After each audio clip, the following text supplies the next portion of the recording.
Welcome back here to National Football Weekend as the National Bowl weekend concludes on Saturday here with our featured game, the USFA National Championship, the North American Bowl, with the Detroit Ravens and the Virginia Crusaders.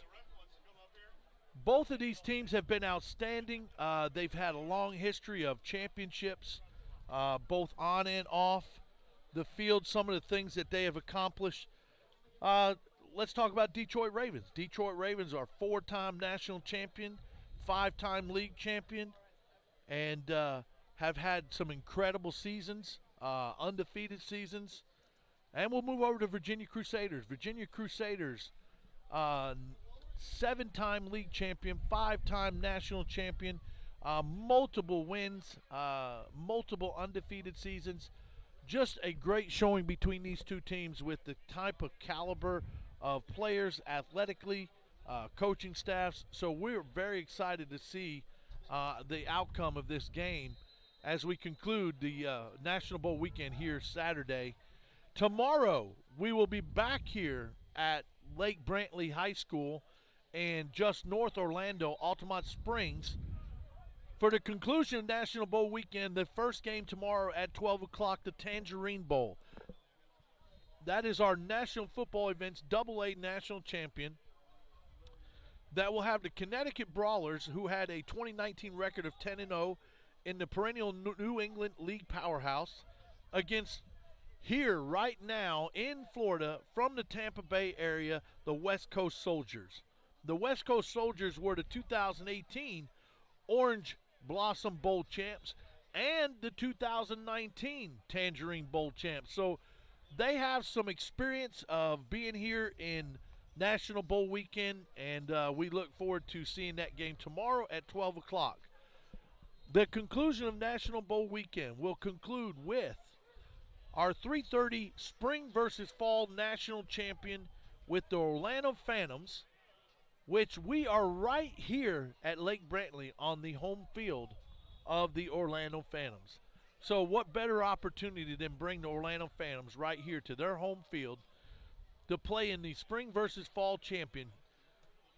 This will be the 9th consecutive National Bowl weekend appearance for the Orlando Phantoms. And I think, if I'm not mistaken, I think they've only had one loss out of those 9 consecutive appearances. They will be bringing a competitive game with the Kentucky Spartans, who are the 2019 United Football League champs and 2019 record of 10-1. So that will conclude tomorrow afternoon, starting at noon. And you once again can follow that with our live stream views and find that on several different links at National Bowl Weekend, nationalfootballevents.com. Through our social media, and also with Steve Weed Media Production. And that, again, the website is for what now, Steve? How that is my website? Yes, sir. It's steveweedmedia.com. steveweedmedia.com. And there you go. And as these teams get ready to come out on the field, we're about a minute away from trying to get this next event started and conclude tonight with our featured game, the North American Bowl USFA National Championship. What an incredible day. We've seen some games that we expected a little bit tighter, maybe a little bit Definitely. closer. And, the first game being a little bit of a blowout, 41-0. The second game was not looking very good for the Texas Colts. Marlboro came out very strong, Very strong. right off the bat.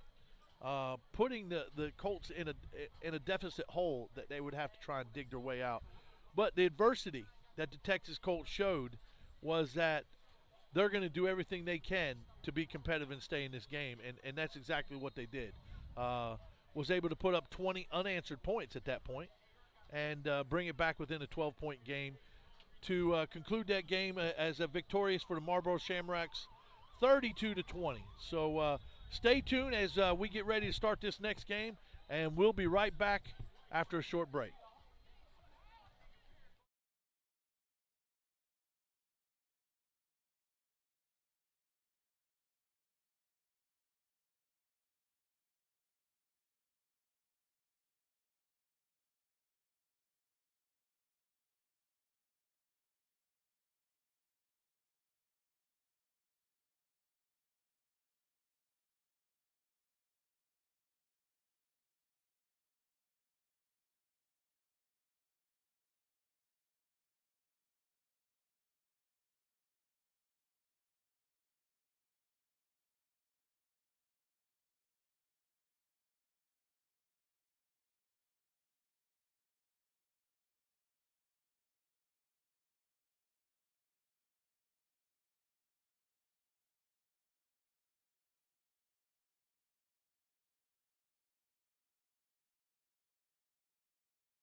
And here we are for the USFA National Championship between the Detroit Ravens and the Virginia Crusaders.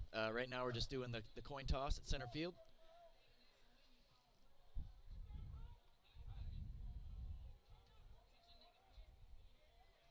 And the Detroit Ravens are going to receive to start the game. Crusaders going to kick off. And we're going to get action underway here in just a minute.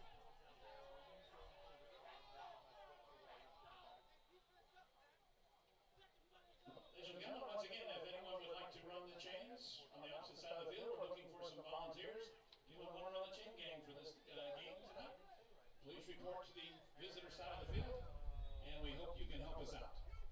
In just a few minutes, the North American Bowl, the USFA National Championship game, will be played as we welcome the Detroit Ravens and the Virginia Crusaders. Got the Virginia Crusaders in the camera right now as they get ready to take the field and kick off to the Detroit Ravens. This is our featured game of the evening, so anybody who has watched our 2 previous games, thank you for watching. Anybody who just logged on to watch this one, we appreciate it as well. These 2 teams are both stacked. No other way to put it. They're both phenomenal teams, and this is going to be a great game.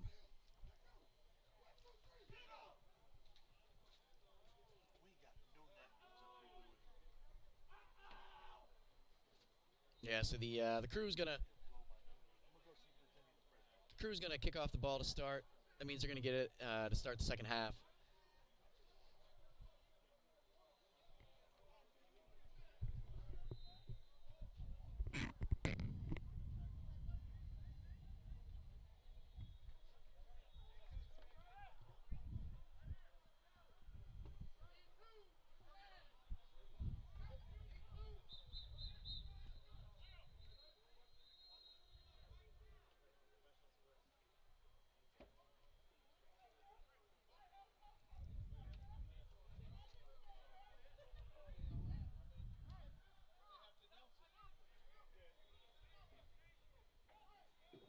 Ladies and gentlemen, anyone, we need 4 volunteers to go to the visitor side of the field. We have no one to run the chains tonight.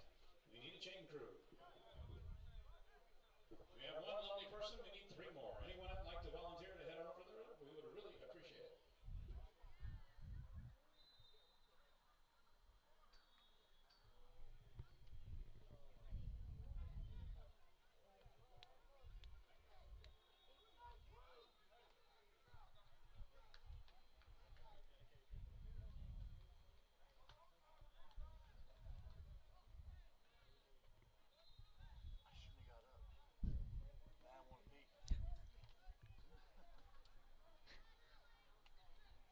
We're just on a pause minute here as we get the chain set with the officials. And the Crusaders are ready to kick off.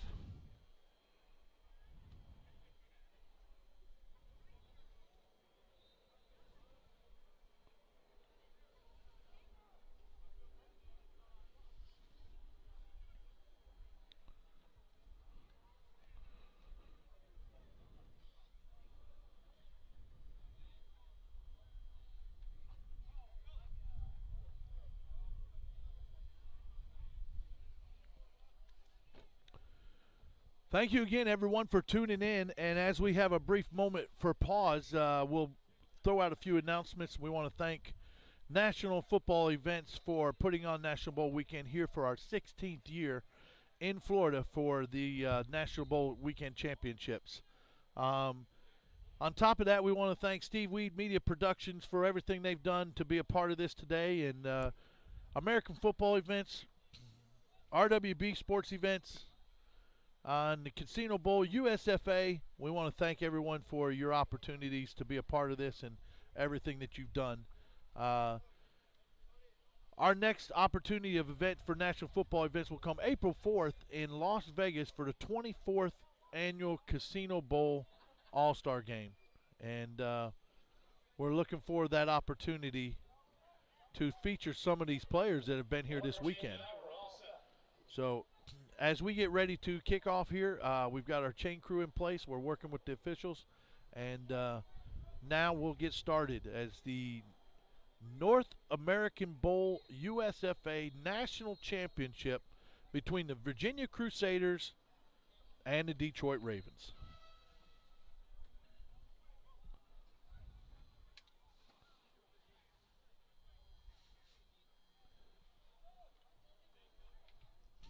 Yeah, just had to get the chain gang set here, so we finally got some people in place and should be ready to rock. One of them looks like it's Sean himself doing a camera and a chain. Nice kick. Wow. Down to the 6-yard line.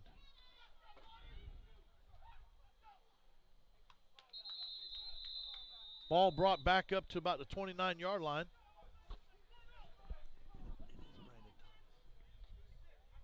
Got the white towel hanging out front of his pants.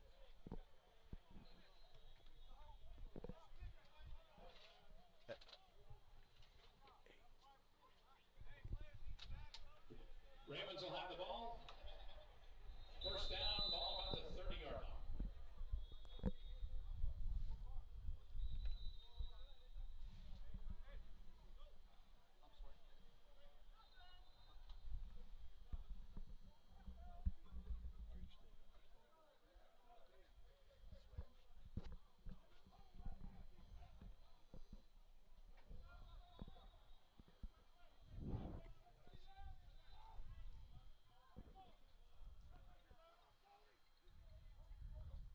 Ravens with the snap. Try to run to the outside. He is stopped before the line of scrimmage. It could be a 1-yard loss. I think they'll mark him back down at the line of scrimmage, which will bring up 2nd and 10 from the 30.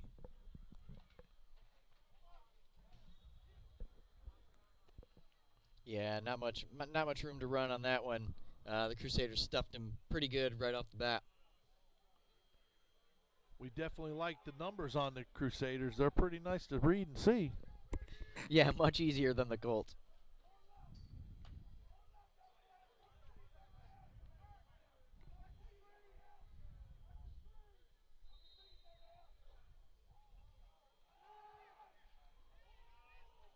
Outside pass.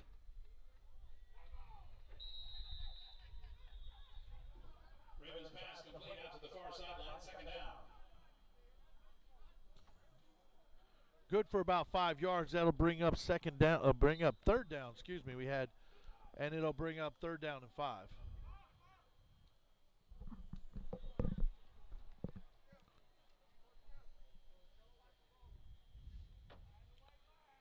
Substitution change for the Virginia Crusaders as they get ready for this 3rd down play. Ravens come back to the line of scrimmage. They'll line up in trips to the right. Shotgun formation. One high running back.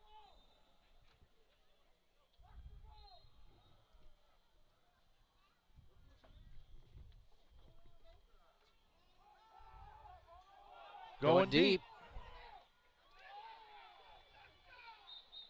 Great catch by number 13. Deep pass. What a catch. Yes, it was.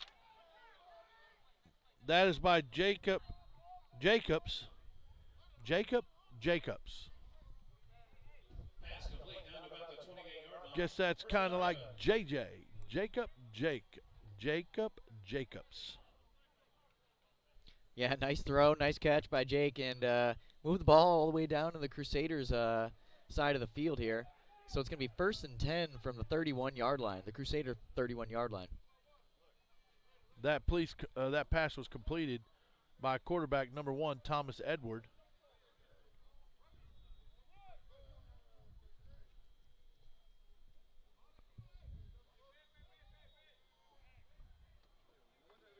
Trips lined up to the left. Little draw play, and that'll be stopped at the line of scrimmage, maybe for a 1-yard gain.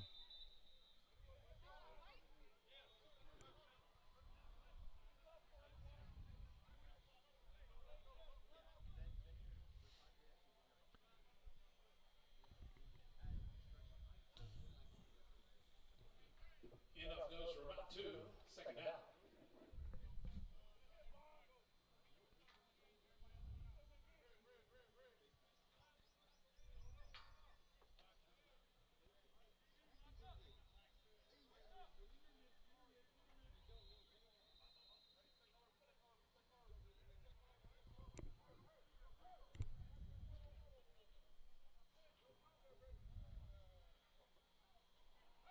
Number 1 drops back. He's got pressure. He's rolling to the outside. Oh, got a flag down. Oh, missed tackle. Big gain. Flag on the play. I believe that's coming back, Steve. I think so too. Looks like it might have been a hold. Nope. Chop block. Too early to tell. Got a chop block on the Ravens, so that's going to back them up and negate a really nice gain by the quarterback. Yes, you're 100% right, Steve. Penalty was a illegal chop block. Be a 15-yard penalty against the Ravens. That'll bring the ball back to about the 43-yard line, 44-yard line, where it'll replay it down. Second down and about 25. Yeah, that was a killer penalty. Not only did it back them way, way up, but it negated a huge gain. So, coaching staff of the Ravens not happy about that.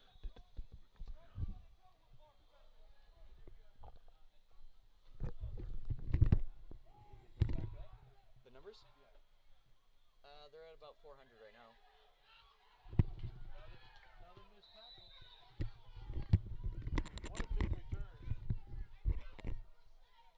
What a big return on that play, because, you know, when you're literally 2nd and 25 and you get 18 yards back on a run, that's huge. So now we're back manageable for the Ravens at 3rd and 8.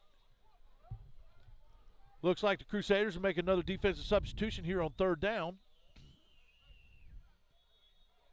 Big play, 3rd down, inside the 30-yard line. Right at 10 minutes to go in the first quarter. Number 1, Edward Thomas, moving players around. Shotgun formation. He takes the snap. He's got pressure coming. Steps up in the pocket. He's going deep. He's got a man open. Does he hang on? No, he does not. No, he does not. What a great play. ball. Yes, it was. Oh, man. That was a fantastic pass. Unbelievable. I mean, literally no effort, too. I mean, he just, like throwing in a trash can in the corner. He threw it right to the only place that the receiver had a chance and nobody else did. Boy, and it was in his hands for a second there, too, so it was right on the mark. 4th down, and they'll stick with the offensive formation. So it'll bring up 4th and 8 from about the 29-yard line. We'll look and see the formation set that comes out.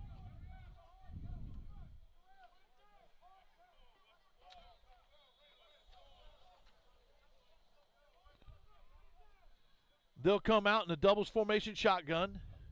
He's waiting on the snap. Looks like the Crusaders are going to bring the pressure, bring the house. They bring the house off the edge. It's picked up. What a great play. Nice defense by the crew. Hey, the opportunity was there. Yes, it was. I mean, receivers got to make that play. That's right. That was a play for a first down. Crusaders take over. So the Crusaders going to take over on downs here at their own 29-yard line. And they're going to get the ball for the first time today. Yep, here we go. Crusaders' opportunity on offense now. We'll see what they can do to move the football. Great job on the defense for the Crusaders.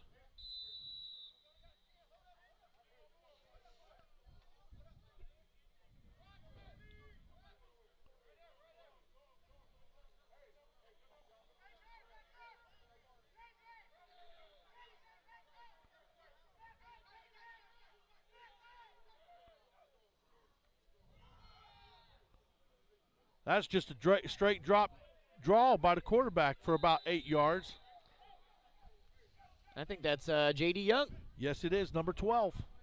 Young on the carry, who did about 8 yards. Got to be careful how we refer those players. Don't want to be impartial on these commentating there, Steve. So, but yes, that's one of our very own American football events, Team USA All-Stars.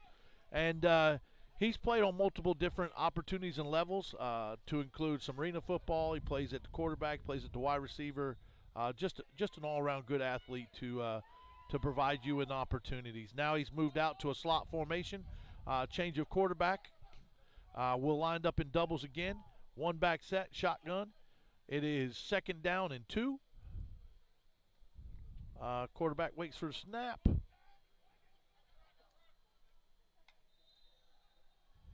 Free play. There we go.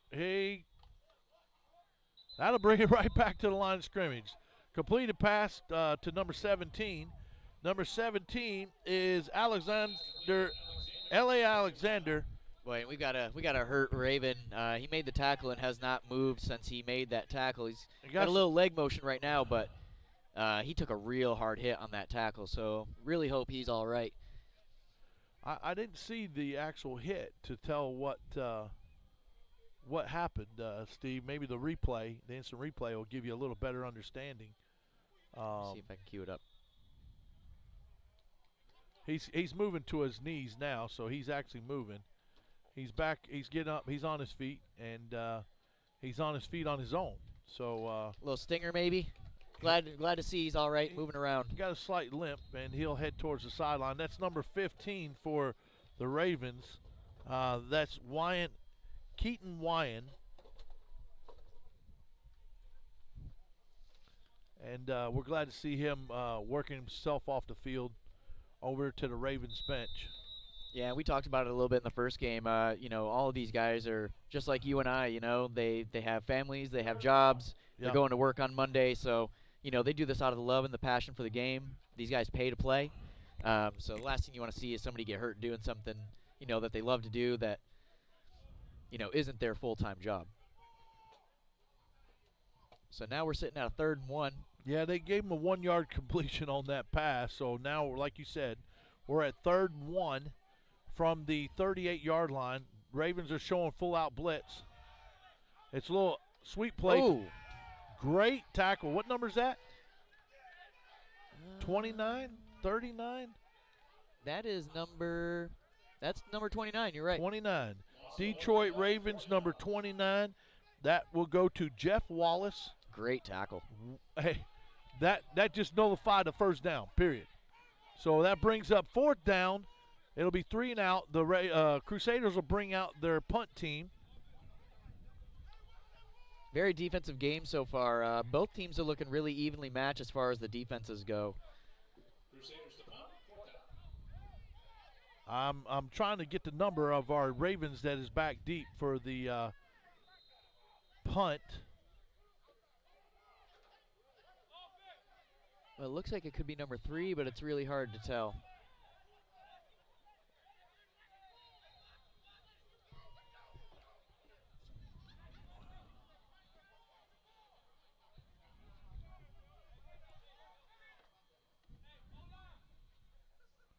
Snap and kick. That's a returnable ball. We'll see what happens. Oh. Woo! Nice little block on the other side there. And a great return. He might take this to the house. I think he just tied. Yep. Oh, there's a flag. It's there's another back. flag at the other end. Back. A late flag. Back. So we've got flags all over the place here. Yeah, it's blocking the back, and the white hat saw that block in the back that literally happened right here in front of us, and he threw that flag for 35 yards. Like you said a couple games ago, Steve, we need to put some pads and put the white hat at quarterback. I mean, he now is 2 for 2 for 70 yards. Yeah, he's having a pretty good performance so far. But, the Ravens, just taking a dagger right there, running the punt return back for a touchdown and getting it called back. The break coming back from the other side of the field this way was incredible. He made some really good moves to get to the free side of the field. I got to be honest, I thought he was wrapped up and going to get tackled around the 30 of their own side, but he was able to somehow weasel his way out, go to the other side of the field, and then burn it down the sideline. And yeah, an unfortunate mistake for the Detroit Ravens. So they're actually going to start their drive at their own 49-yard line. Ball spotted on the Raven 48, first down. Mr. Herb, Dad, did you text your dad? Oh, I thought you did.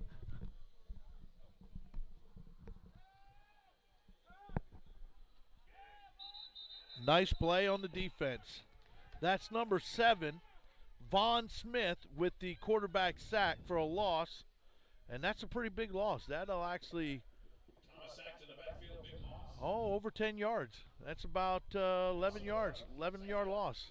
Yeah, and we know Vaughn, he's an absolute brute on the field. Unbelievable. We've seen him some other games. Yeah, he's just an absolute monster. People underestimate him for his size. You know, he's a little short. Let me see what he's listed at. They've got him listed. They got him listed 6'2", 270, playing inside tackle. But it's his quickness and speed that we've seen in years past that has just been unbelievable. Those first two steps, he's quick. He's a phenomenal athlete. So that's going to cause us a second and long for the Detroit Ravens. Yep, 22, second and 22. Quarterback's back. He's looking. He's deciding what he's going to do. He's going to hit the sidelines, and he's out of bounds.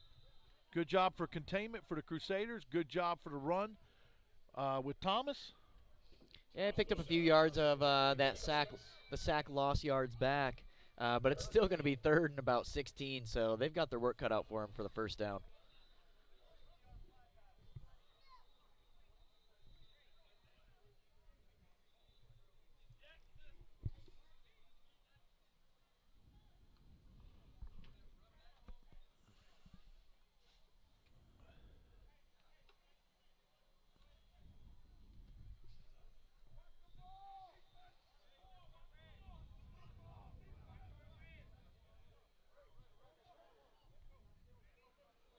Third and 16, shotgun formation, doubles both sides of the field.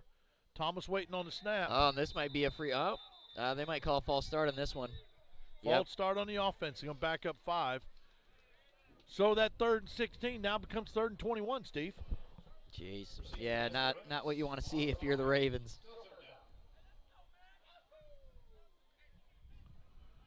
Still off to a pretty slow start here as we wind down the first quarter, just about to approach 4 minutes. And we're still a score of 0-0.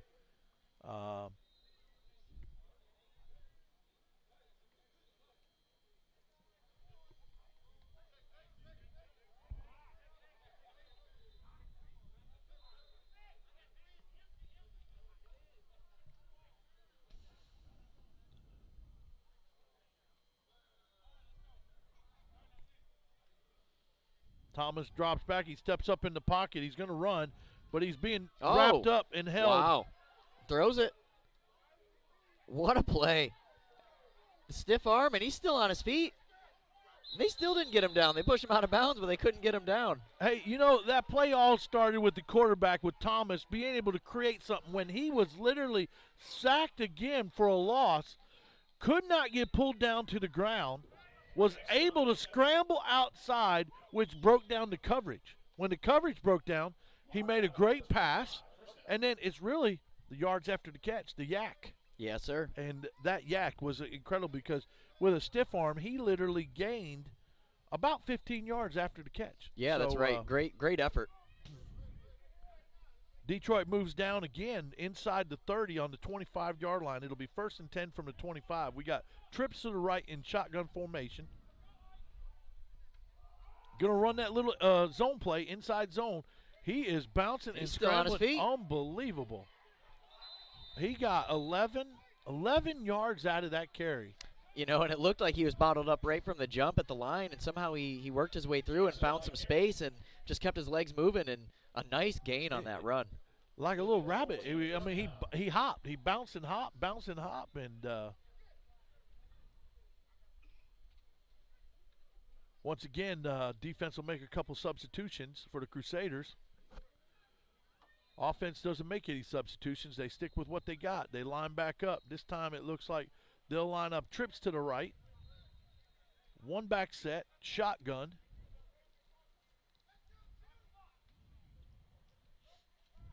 He'll move his back to his left.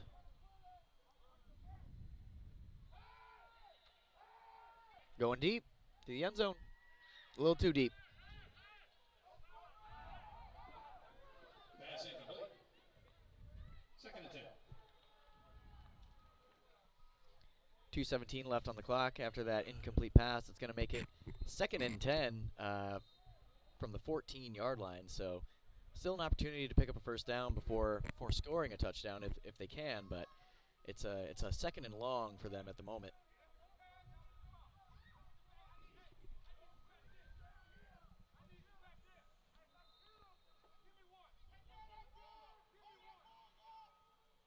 2nd and 10.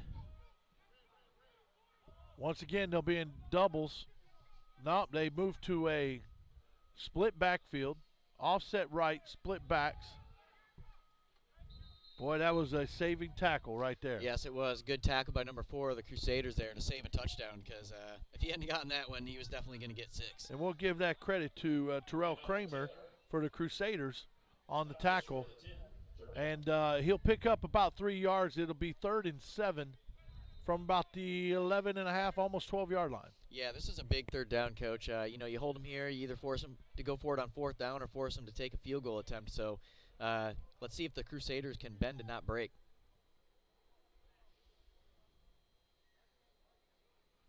Thomas back in the shotgun formation, trips to the right. He's making some calls to his receivers. Defense coming with the pressure. He sees an open man. He throws it through the hands of the open man. Receiver missed that opportunity. I mean, that was a rocket. Oh, yeah. There's one of those 195-mile-an-hour fastballs again. A catchable ball looked like, but it was 100%, a rocket. 100%. You got to get the hands up there and make the catch. So as you said, Steve, they bend, but they don't break. They bring it back to 4th down. Will be 4th and a long 6, short 7 yards. They still have an opportunity to actually get a 1st down since they're just outside the 4-yard line.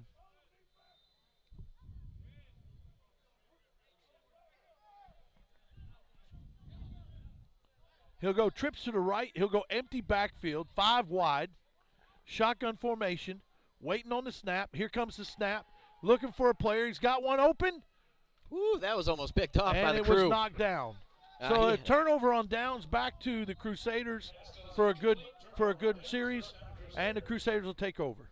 Boy, what a good defensive stand by the Crusaders on that one. That one almost was picked off in the end zone, which would have been huge. But either way, they get the turnover on downs. So the Crusaders are going to come back out and get another crack at this on offense. Score still 0-0. This game has been a good defensive battle thus far. The Crusaders holding tough there on 4th down, stopping the Detroit Ravens from getting a 1st down and from getting a touchdown. So the Ravens are going to come out and see if they can't get a stop against the Crusaders. So they're going to start their drive at the almost 11-yard line.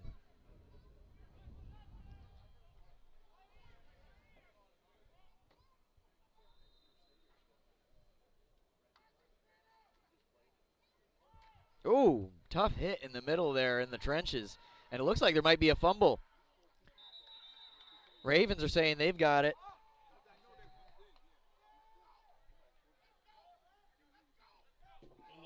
Fumble on the play, recovered by the Crusaders, 2nd down. It was recovered by the crew, so they're gonna maintain possession here, but close call for them. Yeah, that could have been very dangerous to give the Ravens the ball inside the 10. Yeah, you're 100% right, Steve. That right now, Crusaders are just struggling offensively, and we've seen it all day. Yes, we have. All 3 games that we've seen today, there's one team or another has struggled offensively, and this may be our last play of the 1st quarter as the clock runs down inside 30 seconds. The crew will line up with twins to the right, tight end formation, I backfield. They're looking to run the ball, going to run the sweep. He makes a good cut back to the inside, and that's a wrapped-up tackle at the line of scrimmage. He might have gained a yard from the line of scrimmage. Actually, they're going to mark him just a little bit short.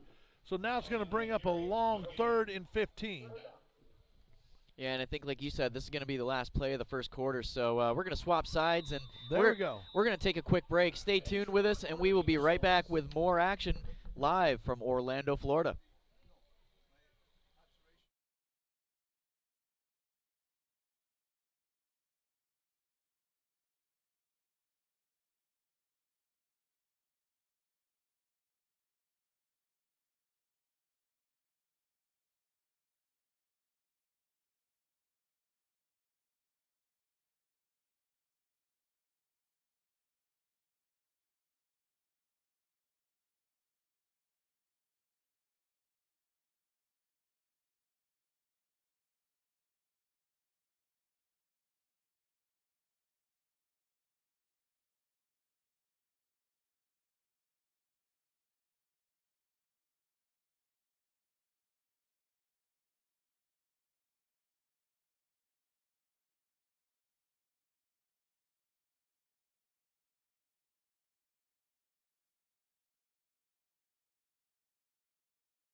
We're going to start the second quarter inside that 10-yard line again for the Crusaders.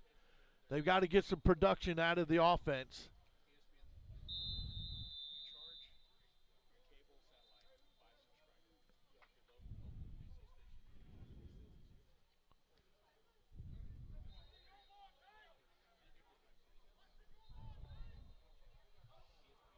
Here we go. It's third down and about 15 yards.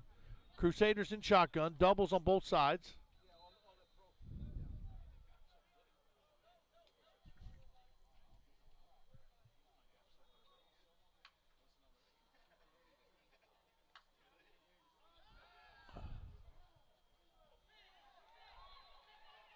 Oh, that might have been. That's a pick over through the receiver. I mean, it just literally sailed on him.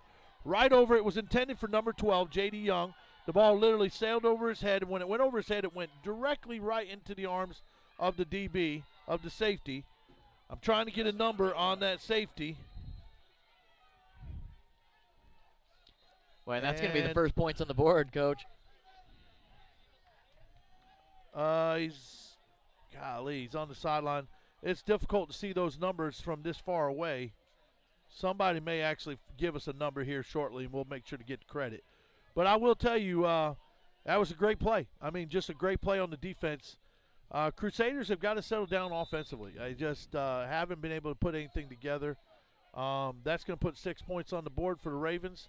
And they'll line up at this point for the extra point. And kicker's out on the field. Doing the further back kick again this game. Yeah, I talked to Jim about that, and he said earlier that it was whatever both teams decided before the game. If their league basically still used the 3, or if they're using the NFL format. So the first game was on the NFL format where the ball was placed at the 15. Second game, the ball was placed back at the 3. And that's no good. Wide to the left and short. So that'll remain 6-0 with 14:53 in the second quarter.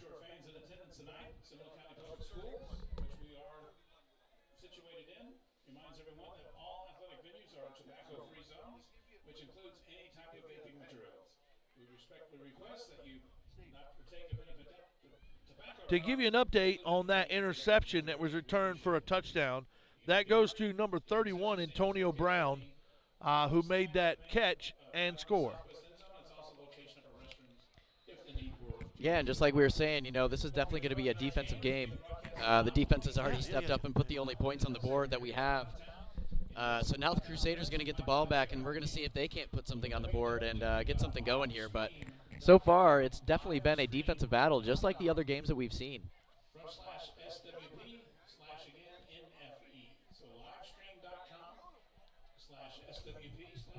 It's still early in this game. We literally took a whole quarter with 0-0, and literally just seconds in the second quarter, and we had a fast defensive score. But offensively, neither team has been able to put it into the end zone. So, here the Crusaders are lined up to take the kickoff and see if we can. Now, we've seen some special team scores today.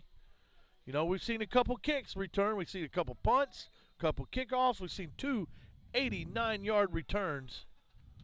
And here's a quick, hard, straight kick. They'll bring it towards the sidelines. He's got blockers in front. He'll make a couple cuts and bring it back to about the 32-yard line. And that is by number...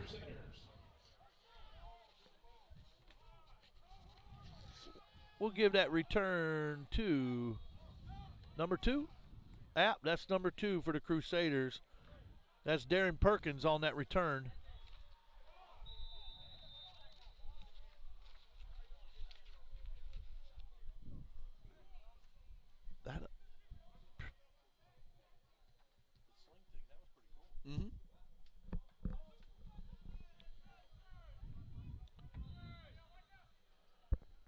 So here we are. Crusaders line back up. Doubles both sides.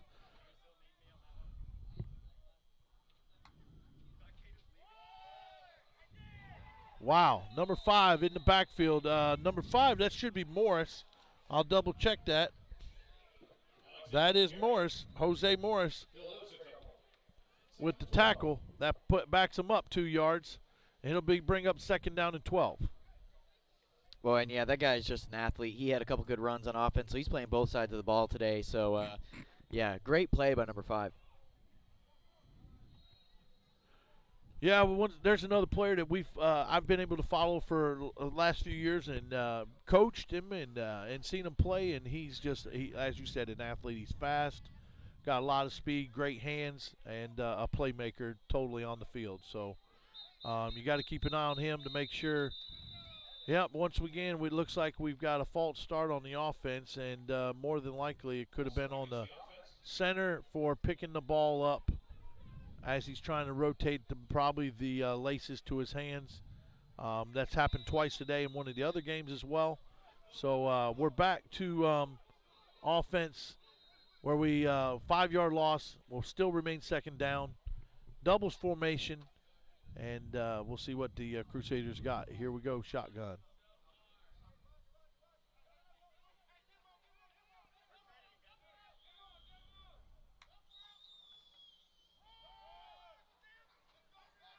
Ravens are just swarming to the football on defense. That inside zone read only picks up about 3 yards. They'll mark him with 2 yards, and they'll bring up a 3rd and long. It's about 3rd and 14 from the 28-yard line.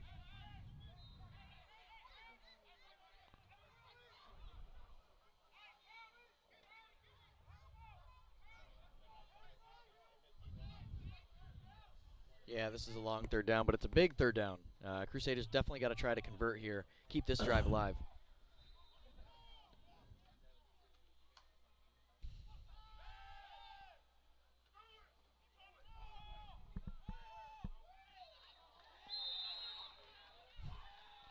They took a shot across the middle of the field with a receiver coming from right to left. Quarterback threw the ball. It was a little bit low, but number 9 had a chance to make a play on the ball, Steve, but just wasn't able to maintain the catch going to the ground, and that'll bring up 4th down. Yeah, that was definitely a good defensive play by the Ravens there, making sure to knock the ball out of his hands and prevent them from getting the 1st down, because that was well past the 1st down marker. So it looks like Crusaders are going to line up the punt.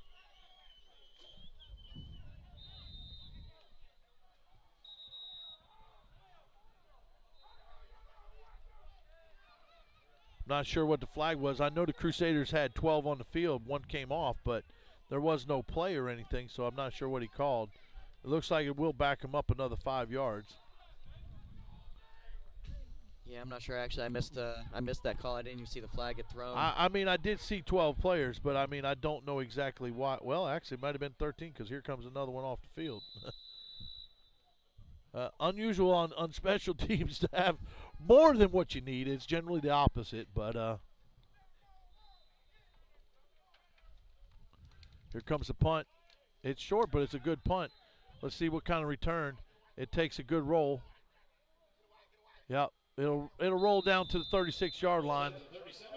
Ravens will take over 1st and 10 from the 36-yard line.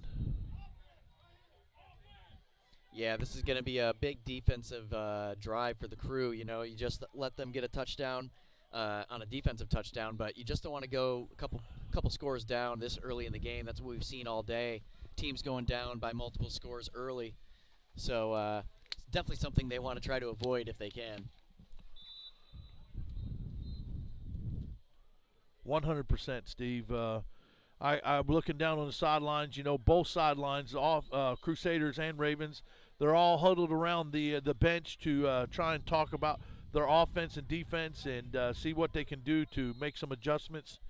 The Ravens line up into a trips bunch set to the left in shotgun formation, unbalanced to the left, especially a quick screen bubble, and got some speed to the edge. Boy, that guy's fast. 2 tackles missed. And they'll get him pushed out of bounds, or otherwise he would have scored. Hey, is that number 5 again, Steve? He's running back now down the field. Let's see. No, it maybe did double digits. I think that's number 10? 10. Maybe? Yep, number 10. Number 10 with the big screen pass to the left is Jaylene Swift.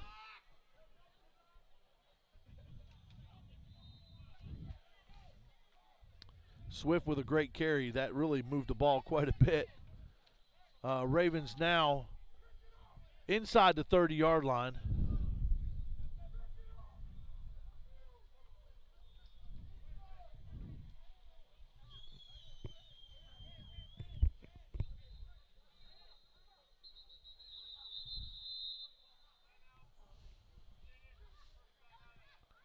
Timeout Virginia. That'll be their first timeout of the half. And once again, we'll reach out with a few announcements to help follow up. We want to thank our sponsors and providers today, National Football Events for the National Bowl Weekend, 16th year here in Florida. And we want to thank Steve Weed Media Production for the opportunity for the live stream today.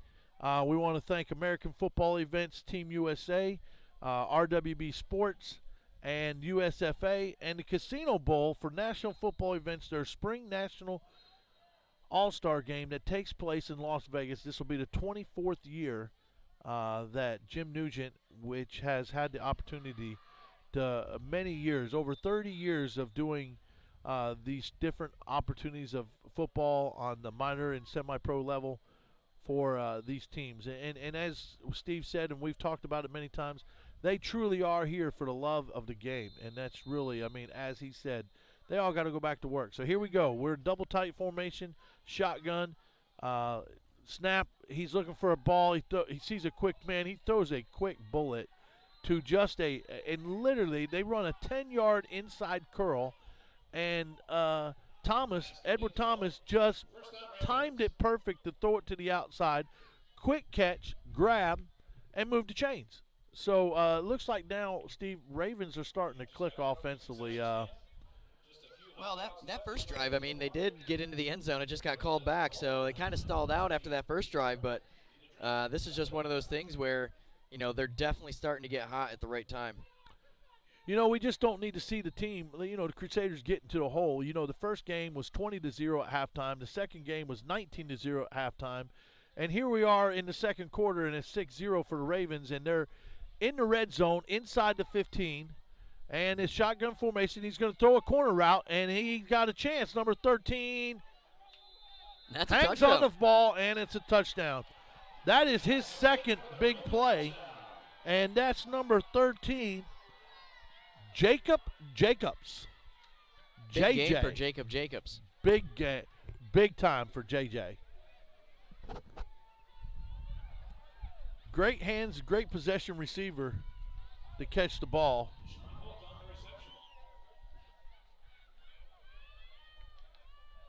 I'm kind of appalled that they're lining up for an extra point kick when it's 12-0. I would really assumed that they would have lined up for the 2-point conversion to put the two-score game at 14-0. Yeah, it's definitely a curious move. Maybe, I don't know. I guess they just feel like this may be their best chance of putting more points on the board. But yeah, I would have been thinking the same thing, trying to go up 2 full touchdowns.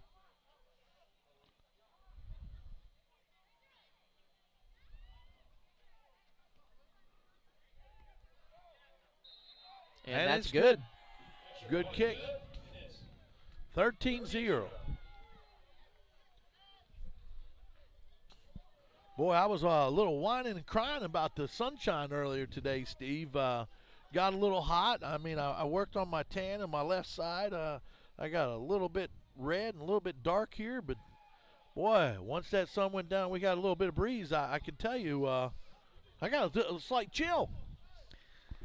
Yeah, you know, definitely not anything compared to what they're dealing with back in the Northeast or anything like that. But yeah, it definitely has chilled down a little bit. But 60 degrees in January, still not bad.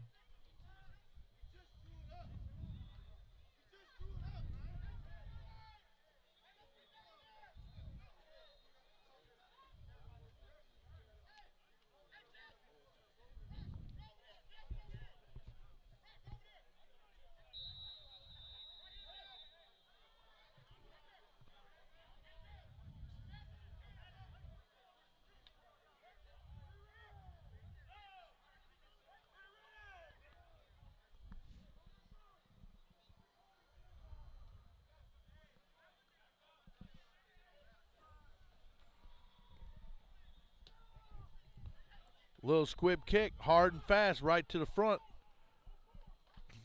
Oh, ball's out. Loose. The Ravens got that quick. You know, a lot of times, Steve, they say if you're going to hit, put your helmet on the ball. He definitely put the helmet straight on the ball, and number 9 coughed the ball straight up in the air. That turnover will go right back to the Ravens. It looks like they'll take the ball over at the 40-yard line. And it'll be 1st and 10 at the 40. And once again, we're seeing some struggle. And the adversity that these teams have met all 3 games. You know, one thing we saw in that last one is the Texas Colts hanging tough, being able to come back, put 20 unanswered points at the end of the game. And really, you know, a first half better performance, and they would have been in that game. So, you know, right now, the Crusaders have to maintain their composure to stay into this game. Yeah, that's right. And it's easy to get discouraged when these things continue to keep happening. And, yeah, they're just going to have to troop it out, and the defense is going to have to step up and make a stand and prevent more points from getting put on the board. They're going to be in doubles formation. He's stacked to the right, shotgun formation. Thomas takes the snap. He's looking for a play. He's going to step up. Oh, he coughed the ball up. Fumble. He coughed the ball up. Get on the ball. The Ravens recovered it. Oh, man. Unbelievable. You know, sometimes the cards just don't fall your way. Ravens were tough. They hung in there. The quarterback, you know, the ball was stripped out, and he never gave up on the ball still, because after the ball was batted around by the Crusaders, had a chance to pick it up. Actually, Thomas is the one that recovered the fumble. Yeah, that's right. Yeah, ran back there and jumped on it, just like you're supposed to. Just fall on it. You know, don't try to pick it up and run with it. So, dodged a bullet there, but it's going to be 2nd and almost 22 yards. So. And you said a key word there. You know, a lot of times it just comes down to being disciplined and not pick it up. Just get on the ball. Take the turnover.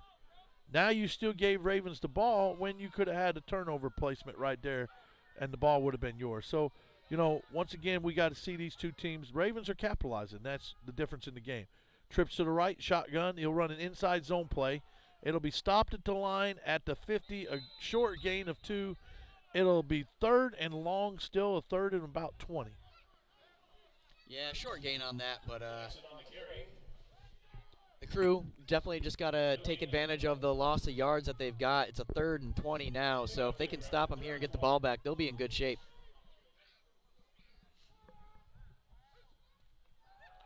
Thomas back deep. He's going to throw it. He's got a man.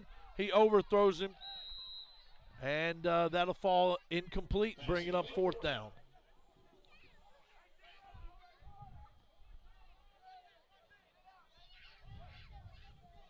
Yeah, so the Ravens are going to punt here, and the Crusaders come up with a big stop after the turnover.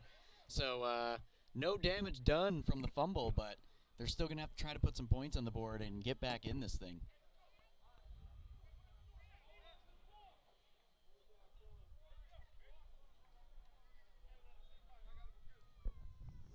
Both these teams, Steve, have had a lot of success within their organization, winning national championships, winning league championships. So you truly have a very competitive matchup. And, you know, you can tell if a team makes a mistake, it don't take much for that other team to capitalize it when you got this kind of competitiveness on both sides of the ball. So, you know, the Crew have made a few mistakes. Ravens have literally capitalized. And that punt was deep, but goes out of bounds, and we'll see where they walk it off to, about the 11-yard line. So that's actually inside the 20. Good punt. Yeah, very nice punt. And the Crew's going to have their work cut out for them. You know, an 89-yard drive coming if they're going to put some points on the board. So hopefully they can put a couple plays together and move the ball better than they've been thus far.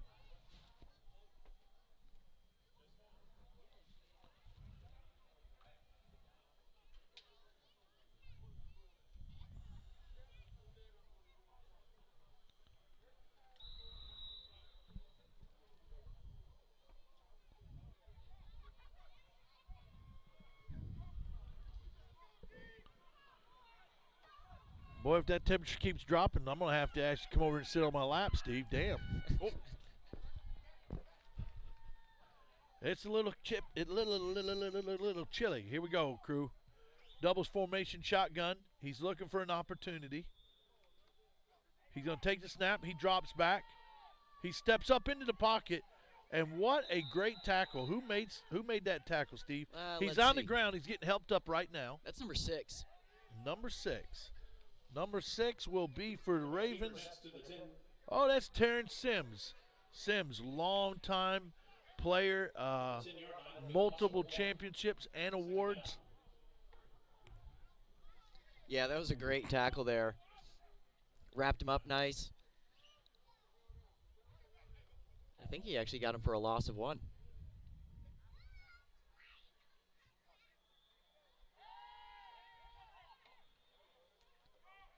Nice ball there. That looks like that was Brandon Thomas that got that reception.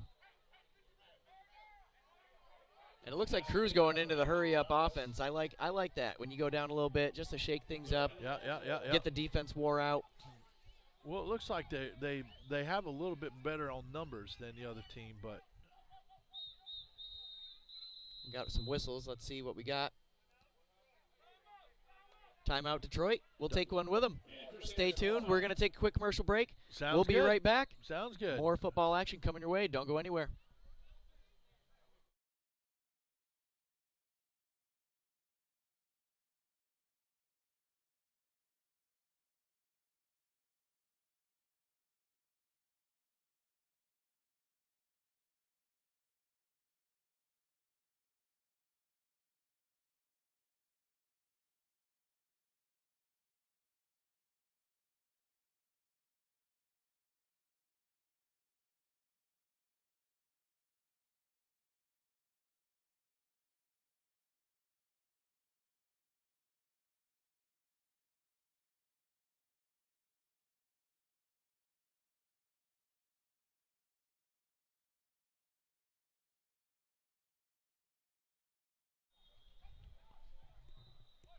So now we're going to line up. It looks like we got doubles both sides of the field.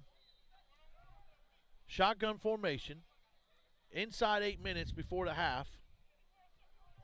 Quarterback's moving players around, looking for an opportunity. Takes the snap. He's got some players moving. He's going deep. That's pass interference all day. Number 10 decides to throw the pass interference because he definitely was there early. The receiver's still down. Might have got hurt on the play. Yeah, he had a nice little collision. I'm not sure with who, but he's definitely hurting. Hopefully he's all right.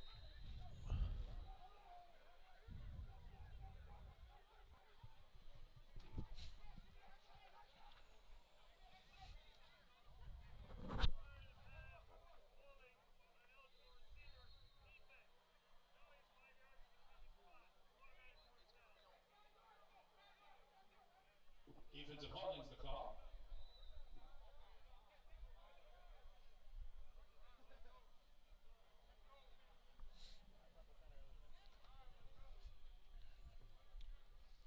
And that's number 17 that's down. 17. That's Ball be placed down at the 23, first down, Crusaders. we've said his name before. That's L.A. Alexander. L.A. Alexander, 5'11", 220, running back, wide receiver. And I just think he went down kind of strange the way he went down on the ground. I mean, he went up high to get the ball. You know, there was definitely, a shove and push that I think that's what they called. Actually, they didn't get pass interference. There was another penalty which resulted in a 5-yard and an automatic first down. So he's back up on his feet, making a way to the sidelines. Everybody's clapping it up for him as he brings himself back over here to the sidelines. We all understand and know that we don't want to see any injuries or hurt players, as each of them have family and lives still to go back to and not being paid to be out here. And so the crew will line back up. First down, 1st and 10, shotgun formation, doubles both sides, single back set, and see if they can make something happen.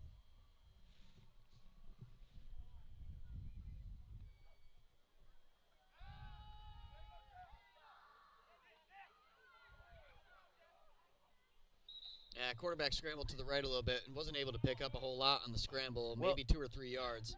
I mean, he definitely felt pressure, and that's why he decided to pull the ball down. At the last minute, I felt like he wanted to throw, but he just didn't see anything to throw, and he pulled it out. And hey, he did good to actually get some positive yardage out of that. So I mean, Oh, absolutely. Yeah, it turned nothing into something. So yeah, he definitely will take that. here comes my hero, to bring me my sweatshirt. That a little cold at this moment.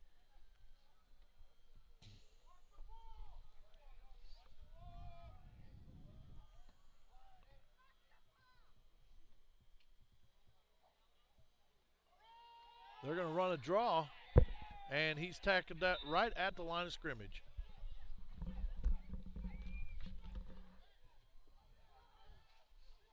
Yeah, so that's going to make it 3rd and 6. He didn't get much on that draw play, so it's going to be 3rd and long here for the Crew. Let's see what they got dialed up.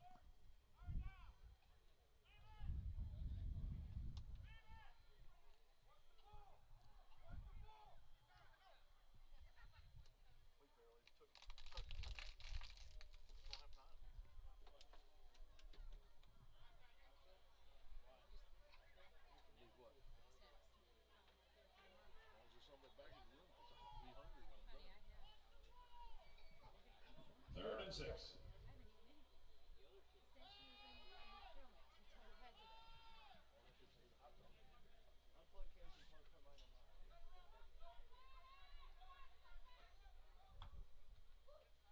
Oh, we had a little bit of movement on the right side of the line there. And motion penalty. That's going to back him up 5.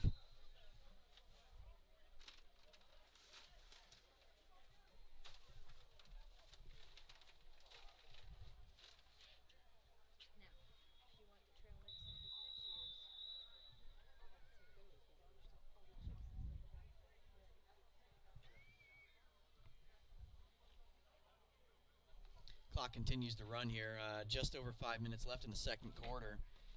The Crew now facing a 3rd and 11 instead of a 3rd and 6 after getting backed up 5. So.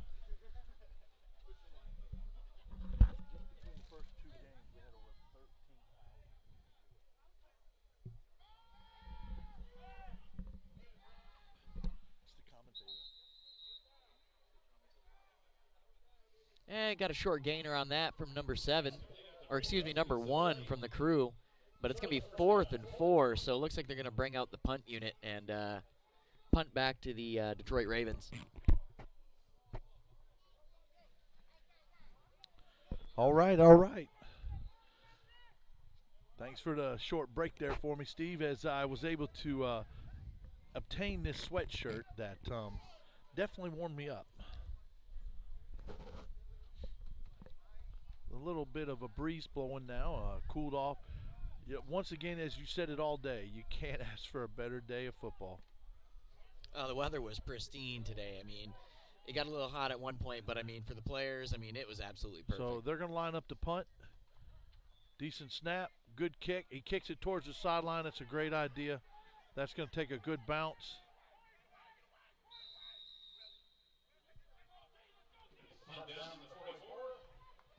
That was a tough series for the Crew as they needed to make something happen, and resulted in turning the ball back over on downs, bringing Ravens back out on offense. As we close in on the halftime, it is 4:32 in the second quarter. Ravens 13, Crusaders. We call it the Crusaders. Some of it call it the Crew, but 13-0.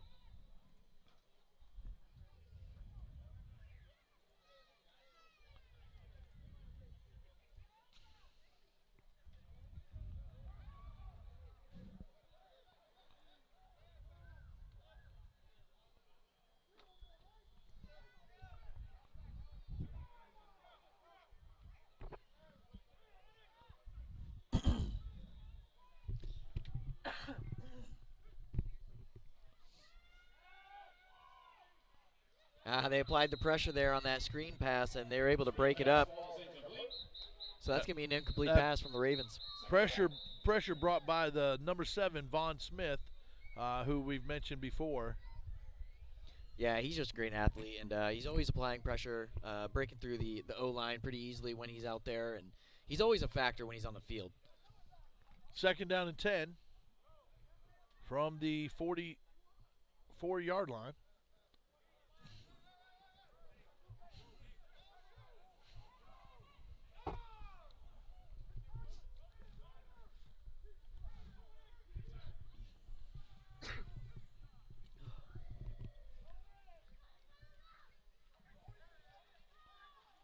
Nice pass there by the Ravens to get a first down.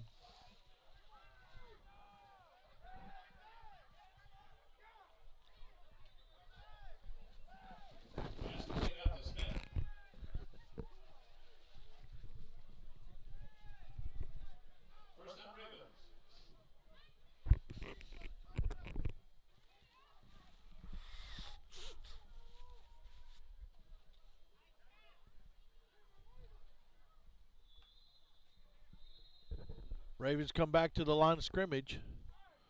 Clock continues to run inside 4 minutes.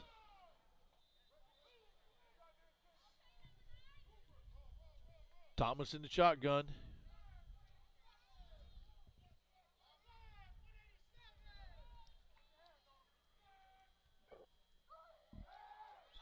Quick bubble screen to the left. Boy, and he picked up ball popped out at the end. It looks like he might have been down. Yeah, I would say he was down. But nice little gain there, something that looked like he wasn't going to pick up a whole lot. And once he got the ball in his hands, was able to pick up 5 or 6 yards.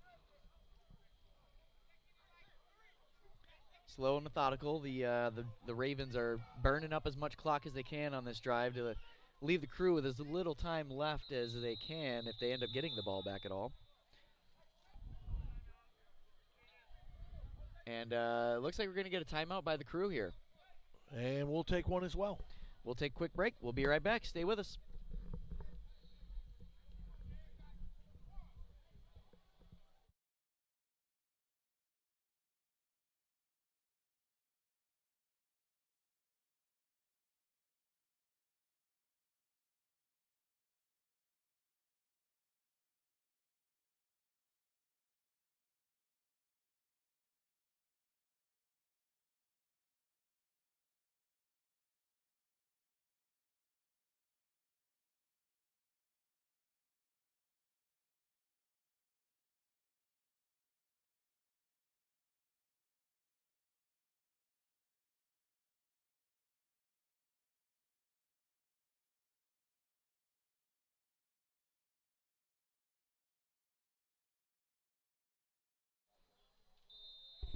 And we're back. Detroit Ravens looking at a 2nd and long 3 here.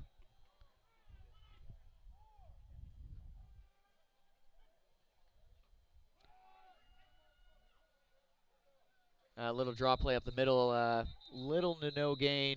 If you got anything, it's going to be a half a yard or a yard. And it looks like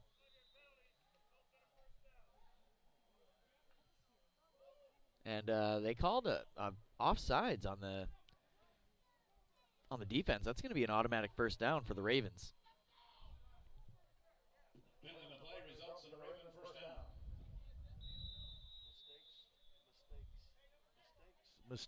Mistakes.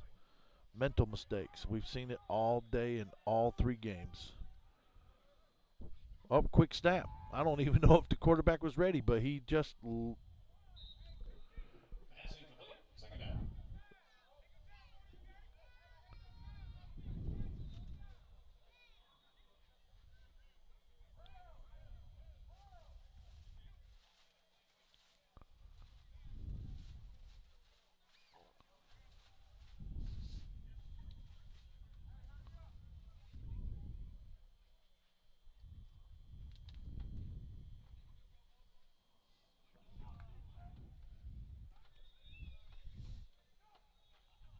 Defense is set and ready as the Ravens come back to the line of scrimmage. There'll be doubles formation both sides, shotgun. Thomas in the gun, waiting on the snap. Snap comes, he's looking for a pass. He feels the pressure, and he will be sacked. And down he goes And that is by number 44 for the Crusaders with the sack. And that credit will go to Demetrius Dupree on the quarterback sack. And that results in a loss of yards. It'll bring up 3rd down and long of a 15. Yeah, it looks like they're going to let this run right to the 2-minute warning. There it is, 2-minute warning in the second quarter. And it's 2-minute warning. 2 minutes till halftime. Sack on the play, loss of 5 yards. This will bring up 3rd and 15.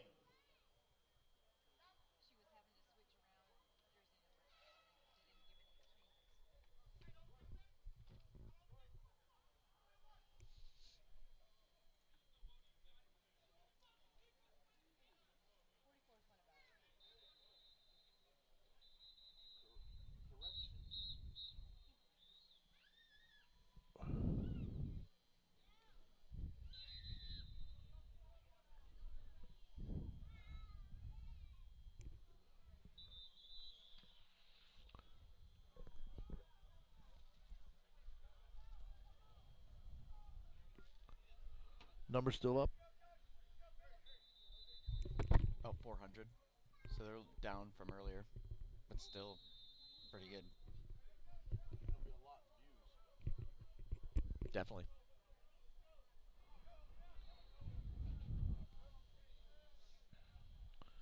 Here we go, long 3rd down as we're at the 2-minute warning. Crew needs a big stop right here to possibly get the ball back and put at least some points on the board before halftime. Empty backfield. We got some laundry on the field. Somebody jumped.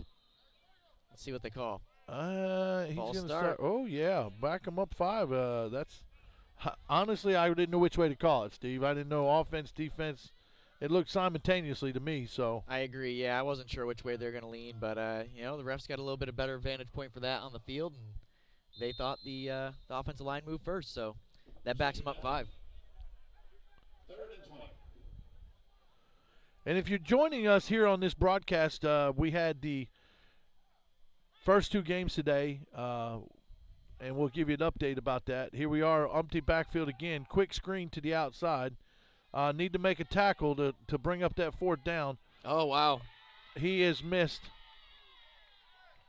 I can't even count the number of missed tackles on that carry when it was 3rd and 20, and he literally got back Almost all of it.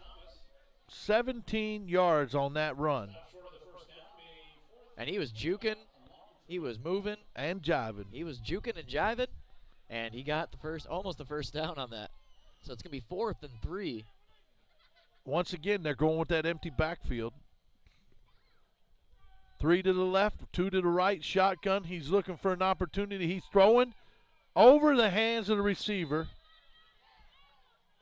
And that'll turn it over on downs, giving the ball back to the Crew with 1:12 before halftime. Boy, what a huge stop for the Crew. I mean, you give up a touchdown there, and it's kind of out of hand, but you got a minute left. You got a couple timeouts. If you're able to go down and put some points on the board, then, you know, you're really right back in this thing.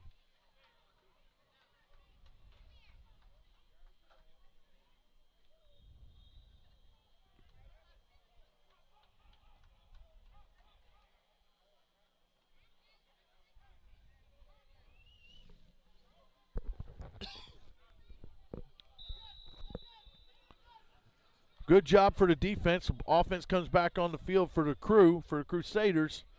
They line back up in a doubles formation, shotgun. And the defense, the Ravens are in that 4-2 defense, covering the receivers up. Here we go.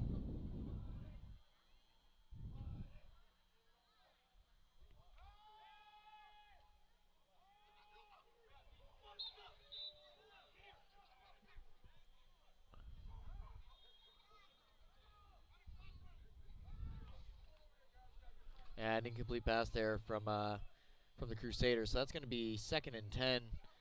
Got about 58 seconds left in the second quarter before halftime. Crew's on the ball.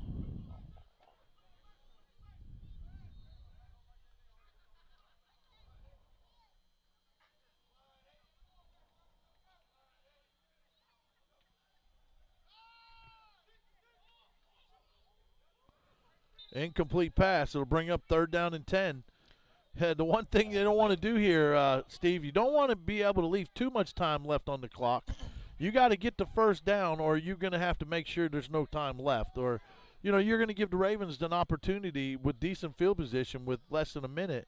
That's not something I would want to make sure happens. So at this point, 3rd down and 10, the Crew needs an opportunity to move the football. Agreed. Yeah, they're in a tough spot right here. And the way that the Ravens have been moving the ball, they can definitely score some points quick.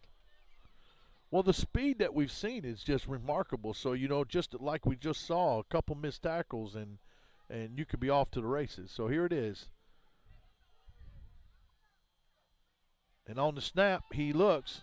He's throwing. Number 12. What a catch by J.D. Young. Complete for 34 yards. That'll move the ball down inside the 50. Timeout, Crew. What a great catch by J.D. Young. And over the shoulder, Yep. Stuck his hands out, landed right in his paws, and a huge, huge gain for the Crew, and definitely a confidence booster for him and his quarterback and the rest of the squad. So they're knocking on the door right now. Well, what a focus on the ball. He never took his eyes off the ball, stayed in stride. And that was one of two things. That was either a pick because it was going to be short, or it was going to be money in the basket, and it dropped in the basket. My, what apple pie, as Manny would say. That was fantastic. That was an absolute fantastic throw. Great, great concentration from J.D. Young on the catch, and he's putting his team in a position to possibly put some points on the board before the half.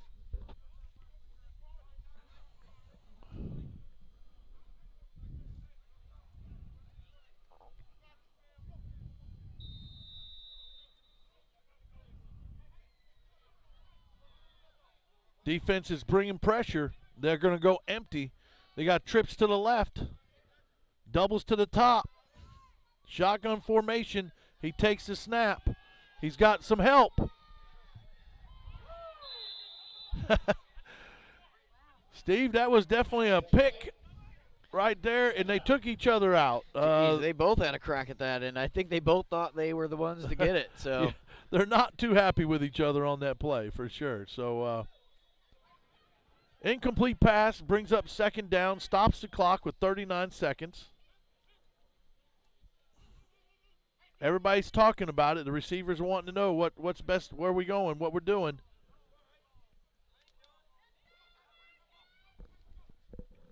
They're in doubles formation. It looks like at the top of the screen, number 88, Brandon Thomas, has an opportunity for a DB playing loose. Now they go empty. Trips left.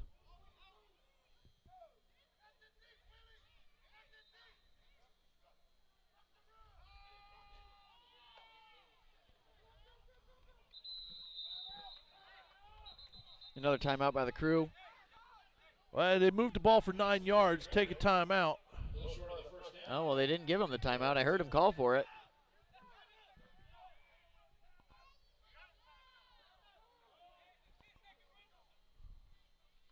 Oh, they don't have any timeouts.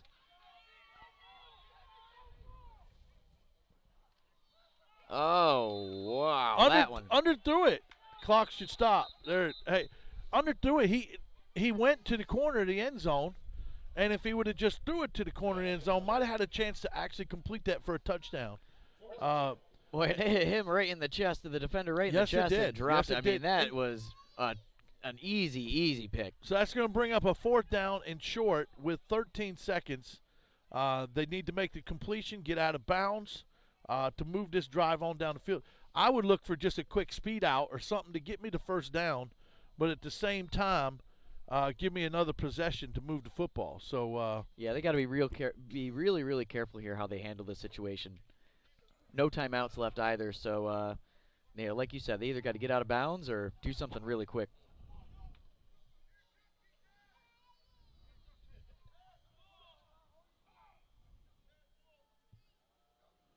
bringing the defense, bringing the pressure.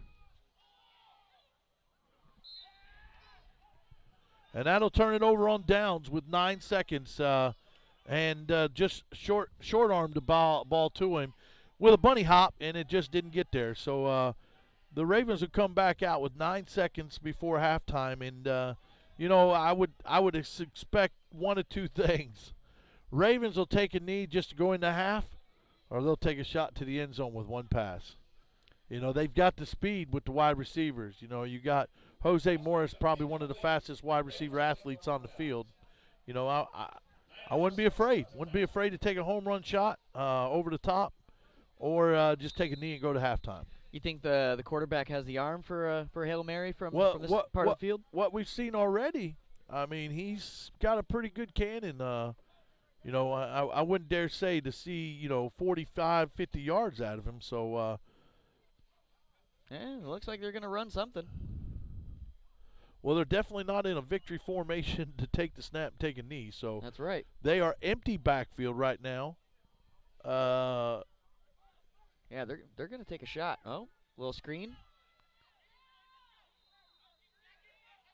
He's already made 2 missed tackles, and that'll bring it down to 1.6 seconds. Out of bounds. One last play before the half.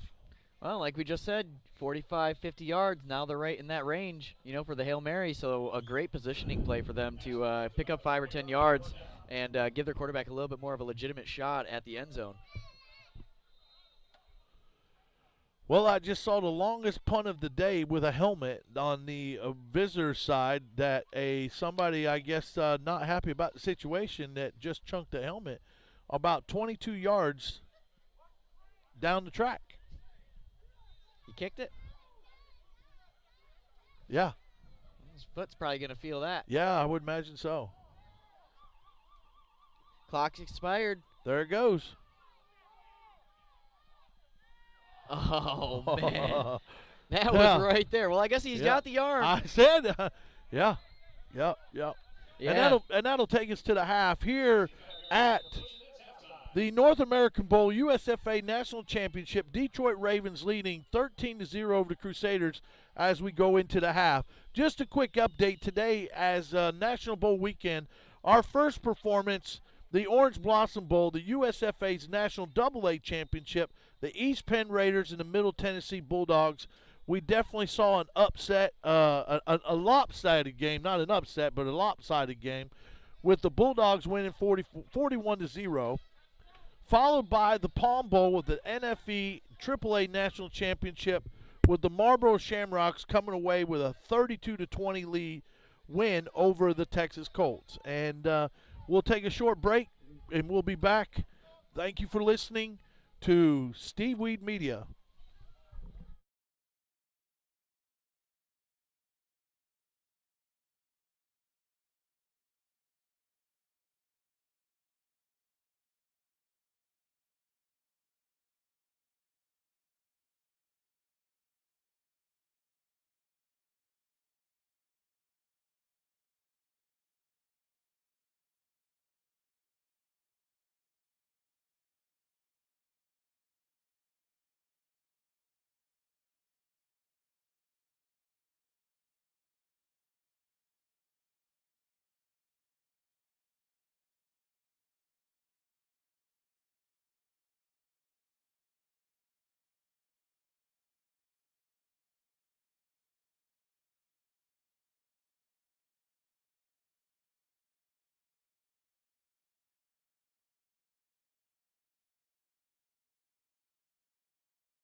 And we're back here with the third quarter of the Detroit Ravens versus the Virginia Crusaders game here in Orlando, Florida. 13-0 is the score that we have going into the third quarter. The crew's been hanging on. The Ravens were knocking on the door a couple different times to score, and they put up a couple stops. So the game could definitely have gotten out of hand in the first half if the Crusaders hadn't have came through with the good defense. Coach G just brought me the hot dog. Thank you, sir. It's even still warm.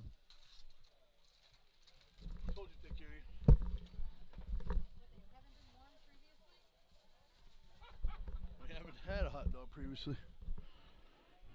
Here we go. Gotta catch some breath. Welcome back to National Bowl weekend. And we've had a great enjoyment. We've enjoyed it tremendously.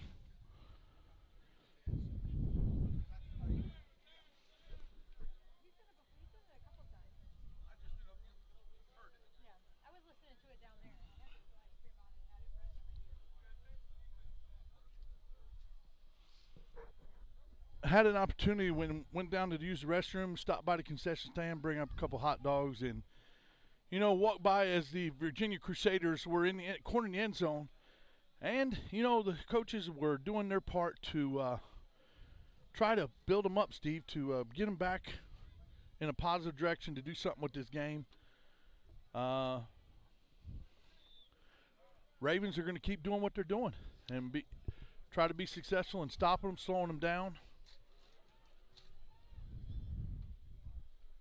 Yeah, and the Ravens have been tough to play against today. Their defense has been pretty stout. The offense has already put up some points, and they had a touchdown called back on their first drive, which would have gotten this game a little bit more out of hand than it is right now. But the crew is well within range to make a comeback here. I mean, they are not out of this by any means. A touchdown gets them right back in this. So they're getting the ball. Now's the time to do it. And we're getting ready for the kickoff. To start the third quarter, second half of the National Championship USFA North American Bowl. In the second half, you're underway. 1 moment. Crusaders to receive.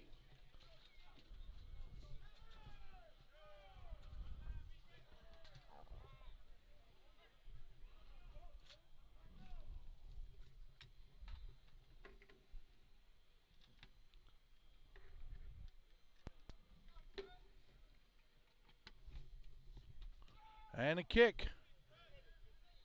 And he'll field that at about the 13-yard line. He'll try to break to the outside. Stiff arms one, breaks back to the middle. Ooh. And he'll be brought down hard at the 33-yard line, where it'll be first down and 10 from the 33.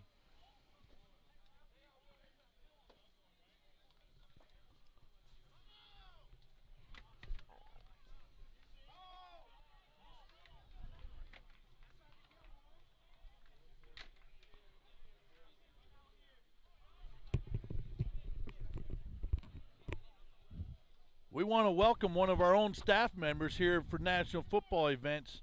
Sean, welcome on aboard for this second half of this game. Thanks, Coach. It's good to be here. Been an interesting day. We've seen a blowout in the first game, 41-0, and then a pretty competitive game. It looked like it'd be pretty lopsided, but come back with the second game, 32-20, with the Marlboro Shamrocks overcoming the Texas Colts. Now, as we start this second half, Sean, we got a 13-0 deficit. We need the Crusaders to do something. And maybe this is a positive outlook right here. Coach, that's probably one of the positive yard plays. I think that might have got him first down there. One thing I noticed is on the interior line for the Crusaders so far, they haven't really been getting a push on the Ravens like they need to. And going to the outside may be the answer. They can't get that interior push. Very true, and honestly, we've seen that quite a bit throughout the day.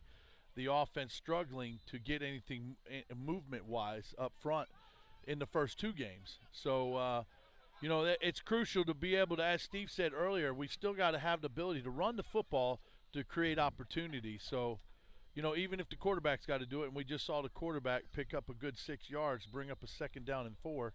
We got a motion. Well, looks like we're going to try a jet sweep. he'll cut it back at the line of scrimmage and take a 1-yard loss. No gain on the play. You know, I tell you, if they can figure out how to use that 4-receiver set and get into that first level, just past that linebacker, I think they got a good chance to do a 30, 40-yard run after carry, after possession, you know? Yeah, after catch.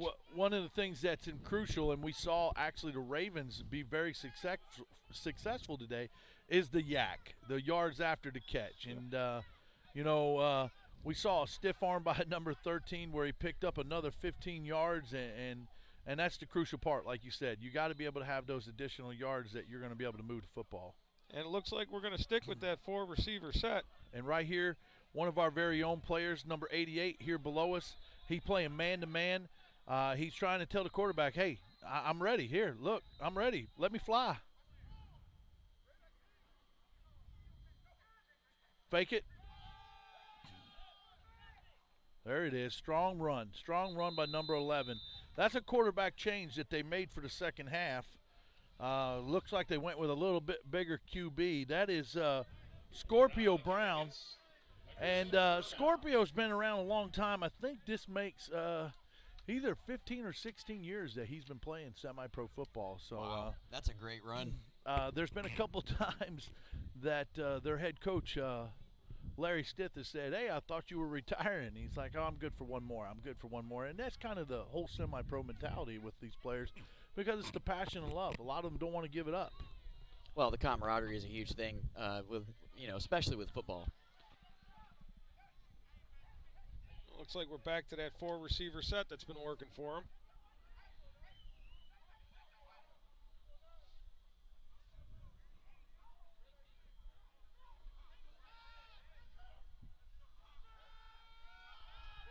Go, Thomas. Go, Thomas. I don't think they were on the same page. No, I think he was looking for a different route. And so far this weekend, the games have been, we've got the blowout, and then you've got the second game where they started to come back. They started playing really aggressive football, just a little too late to overcome that deficit. That would have been a much different game had they come out of the gate playing like they did in that second half. For sure. I'm not sure why the clock's still running on incomplete pass. It's been running for about the last 15, 20 seconds. So, I tell you, I was up there perusing the clock operator, and we're having some difficulty figuring out who's supposed to be signaling the stoppage of play. Or they forget to signal the stoppage of play. They're just as fatigued as us, Coach. Yeah, right. Let me tell you. Yeah. They've been out here the whole time as well. And sometimes that's an advantage or a disadvantage. You can look at it both ways, depending on who's got the ball and who needs the ball. Not quite sure. I think we had offsides. Defensive offsides? Yeah, on the far side of the field, the DB reached across and slapped hands with the receiver. You would have thought that would have been a free play. I don't know. It's just guys having fun, Coach. That's it. But here at National Bowl weekend, it's all the marbles on the line. So there's a lot of egos going on right now to be called the USFA National Champion, and that's what we're looking to see. Yeah, we're definitely at the big monster game. Some big, big night games we've had over the years, Coach. Yes, we have. And I was telling Steve earlier, we've seen them come right down to the last second. Yes. We're in 4 wide, and quarterback's deciphering number 11 at QB, Scorpio. He sends one in motion. He's going to fake it to him. He's looking. He's going to the outside. Overthrows again. I think their timing just isn't there. And I don't know if you noticed, Coach, but the defense was playing up. They were showing blitz, but they had so much open landscape right after the linebackers with them cheating up like that. They could get one of those receivers to break free out in that flat. That's a touchdown. Yeah. Well, it brings up a 2nd down and 5.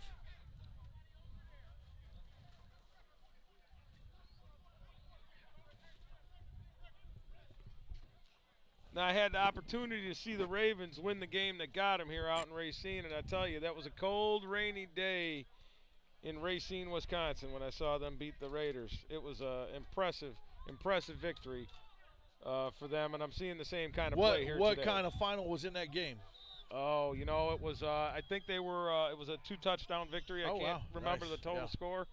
It was a run game, but 4 wide set. Here we go. Here Motion again. He's looking. He's looking. He's looking. And he'll pick up a couple yards, but it'll bring up a 4th down and about a long 2. He just couldn't keep his eyes down the field because he had a route, a corner route that opened up, but it's difficult a lot of times for a quarterback when you're scrambling to still keep your eyes downfield. And, you know, a lot of times that's what separates guys to get into that pro level. You know, you take what we just saw. Steve, you talked about it earlier. You know, what we saw with Patrick Mahomes last week, you know, down 24-0, come back and score 8 unanswered touchdowns, you know, to win 51-24. It's just unheard of. Yeah. So. Anything's possible, you know, as long as you got a little bit of time left on the clock and you put some good game plan together. You know, you can really make a quick comeback depending on how it goes. Just like we saw with the Texas Colts, you know, a couple quick kick returns and a couple quick touchdowns, and if they had more time, that might have been a completely different game.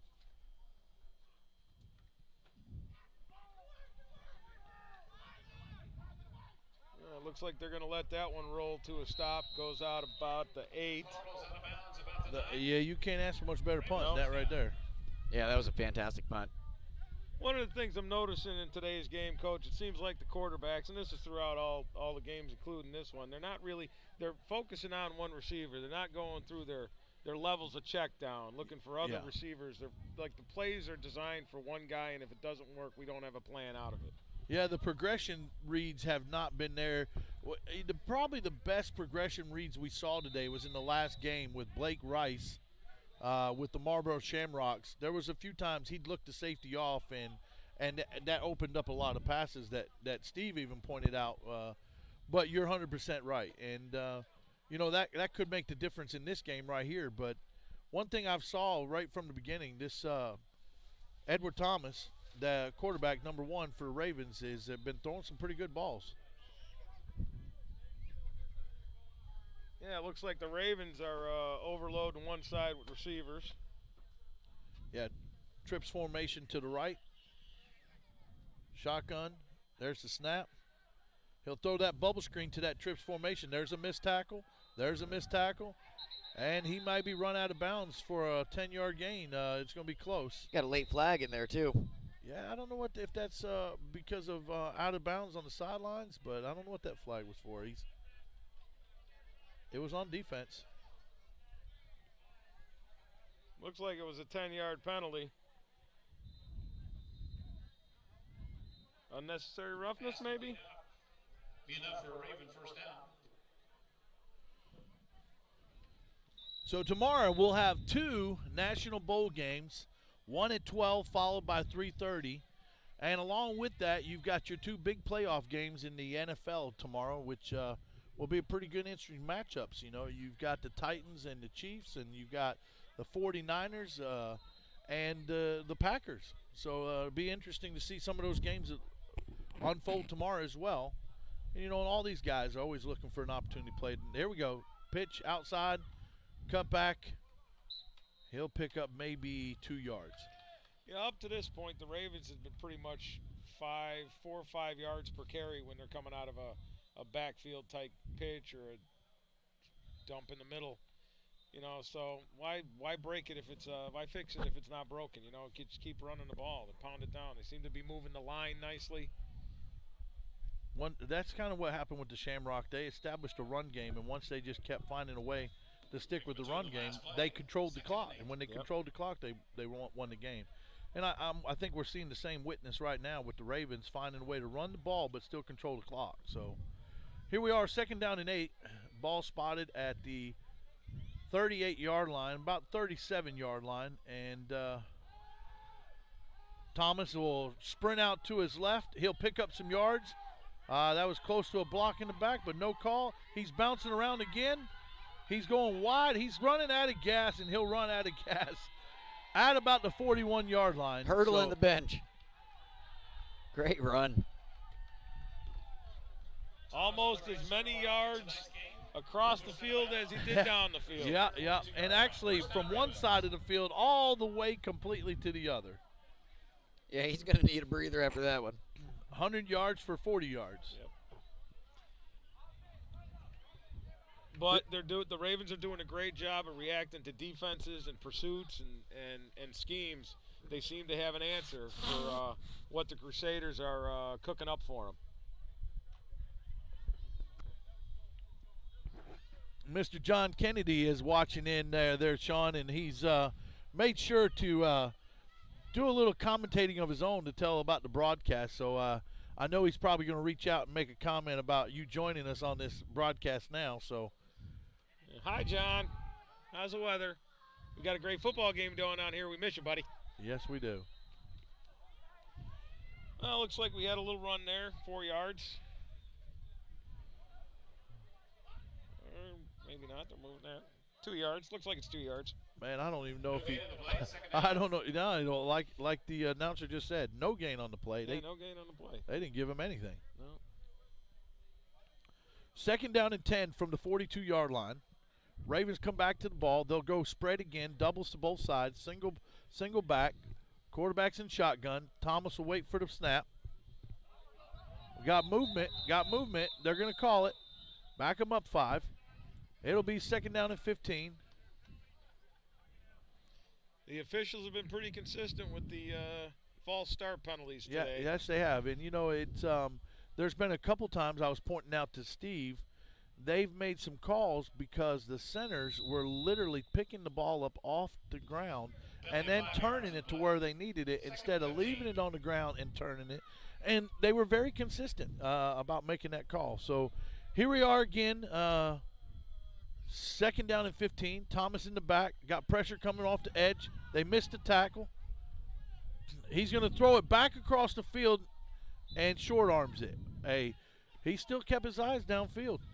Yeah, no, that was pretty good, avoiding the first pursuer and then getting himself into a position to try and make a play. In all reality, he's broke free from some tackles that should have been for loss. And matter of fact, the first score for the Ravens came off a busted play that he broke tackles to throw it into the corner.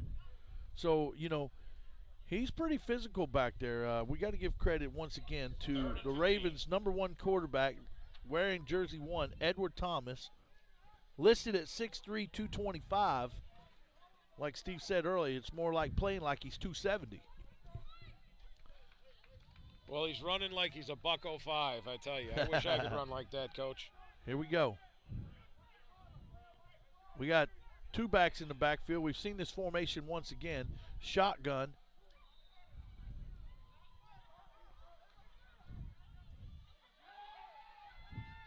Screenplay, nobody there. I wouldn't say if that wasn't I didn't see a receiver over there. He's not outside the pocket. It didn't even make it back to the line of scrimmage. Now, we've seen that a couple times today, Steve. Yes, we have. No call on that. Yeah, it's interesting. I'm wondering if there wasn't a blocking assignment missed by the O-line, because that was 2 people back there immediately. It looked like he was going to try to run a screenplay with a running back, and I think the running back got caught up in traffic and never got out. But once again, it's a good opportunity for the Crusader. They brought him back to 4th down. It's a punting opportunity. Crusaders have to get points on the board in this quarter.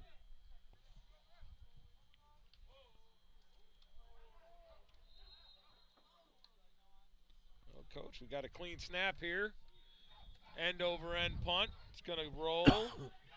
Crusaders are going to pick it up, and they're going to take it out. See what they can do with it. Gets down to the 20. Nice tackle at the 20. Aggressive. I tell you, Coach, today's games. That's not a flag. You know, the Crusaders getting all mad and upset. He didn't have him by the helmet.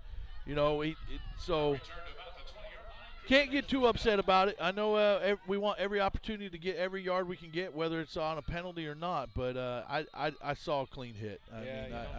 Sometimes you just gotta tell people to tie their shoes. You gotta tell them strap the helmet on tighter. That's just the way it's got to be sometimes, Coach. Right. But talk about the aggression and the power we have seen in today's games, just with the clean, solid, powerful hits that we've seen. Yeah. Oh yeah. These guys have come to play football here at National Bowl. And you know what's great is that letting them play. I've gotten a little disappointed over the last few years of how the NFL, some of the rule changes, and some of the hits, and it's like I'm disappointed. I'm disappointed that it's still football. That's what we come to play, and that makes a difference. So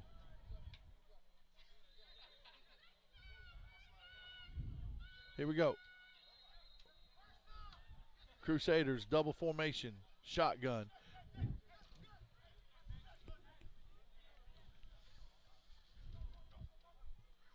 They stay with quarterback Scorpio Brown in the backfield. He breaks a tackle. He breaks another tackle. He spins. He's still breaking tackles. He throws the ball, and he does a good job of getting rid of the ball. I don't know if that was intentional. I got to get rid of the ground. I got to get rid of the ball. Right. It's kind of more – it wouldn't be a shovel pass. It was more like a shot put pass. Well, he avoided the sack, and I don't know. I wasn't sure if he picked up a couple yards on that or not, if he had just gone down. But either way, he avoided the sack.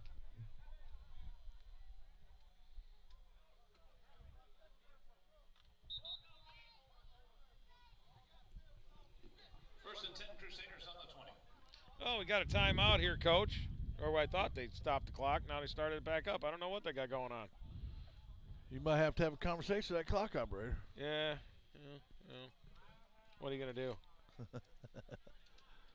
Here we go. Scorpio, once again, number 11 at quarterback, doubles. He's taking an awful lot of time, and it's not like they got time to have this. Oh, JD busted back the other way. I don't know if anybody saw the block by the quarterback, but the quarterback literally leveled. If you see the replay on this, Steve, and watch number 11, Scorpio, peel back for number 12 to pick up some yardage, you will be. Oh, yeah. Yep, just watched the replay right there. And, yeah, he was kind of hanging back there for a second. All of a sudden, he seemed to come back his way, and he got right back in the action. Wow. Yeah, that was a nice block. Once again, we got players running 50 yards to gain 6.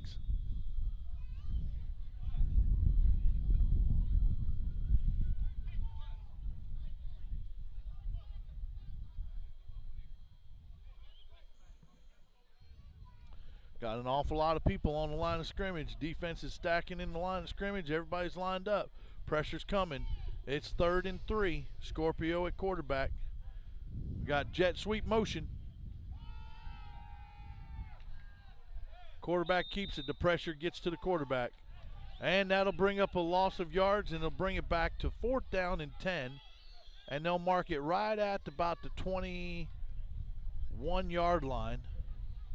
So it'll be actually 4th and 9. I don't know if we're keeping track, Coach, but they seem to like that play a lot. Yeah, a little too much, I think. You know, you got to try to do something a little different at this point. Yep, and that's one of the things that we've seen all day is some of the teams that have not been very good on the offensive side of the ball. There's not a lot of change up. You know, as I was telling Steve earlier, being an offensive coordinator, working as a coach for almost 30 years now, you got to mix it up. When you make defense think, they lose. Because defense is not supposed to think. They react. They read and react. They have a responsibility to read and react to the football. So we haven't seen a lot of motion into a trips formation. Some of those things are going to give advantages. Right now you line up trips to one side, you got backside man-to-man. You got to take advantage of stuff like that, and we haven't seen that today. And I think Sean made a good point too. A lot of the teams that have played today really haven't been going through their progressions like you kind of expect. Yeah. Just sort of one-dimensional with their offenses, and I think it shows. With some of the scores that we saw today. So if you're not going to be able to adapt and change your game plan, you might get left in the dust. So we had an offsides on the offense, backed them up 5 yards. So we're going to get a punt, and he's got a pretty good punt on that. He got that pretty deep. Actually, it'll go right out of bounds. That was about as good of a punt as you can get for no return. The ball will actually bounce out at the 46-yard line, and literally no return. That's a great punt. Yeah, especially from where they were starting from. That was definitely something they need now. They got to put a 3-and-out up on the board before we go into the 4th quarter. Yeah, and with 46 seconds left in the 3rd, it looks like we'll move into the 4th quarter pretty quick. right now we got to score. Ravens still 13-0, leading Punt marked out of bounds, and since that'll the stay out half. of bounds. Ravens first down.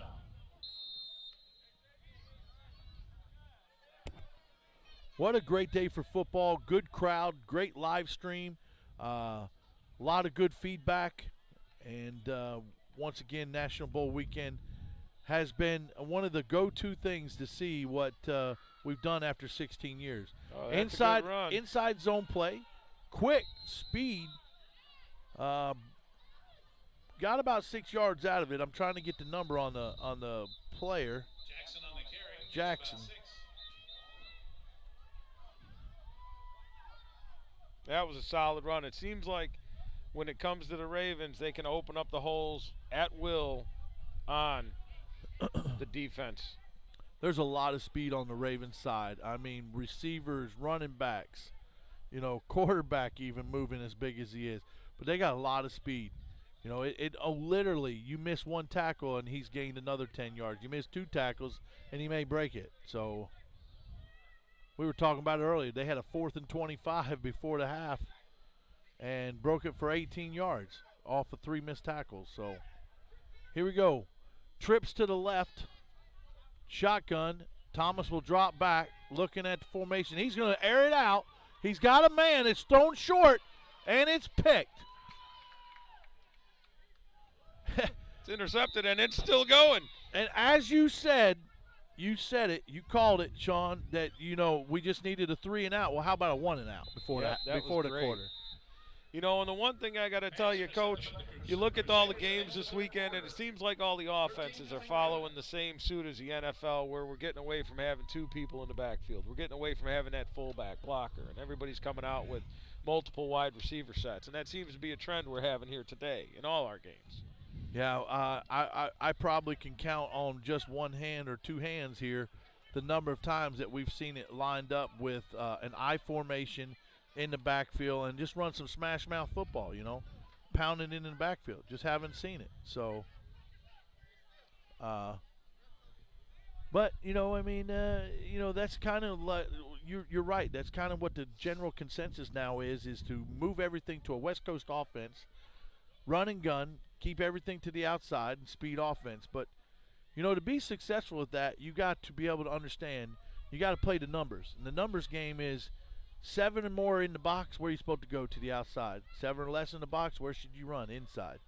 And we're not seeing that. We're getting stacked in the box, and we're trying to run the ball inside, and we shouldn't be running the ball inside. You shouldn't be running inside zone when you got 7 in the box. You should be hitting the edges, those screen passes. And, one thing last game, Shamrock and Steve was talking about earlier, they knew how to run the screen. Yes, they did. Well, here we go.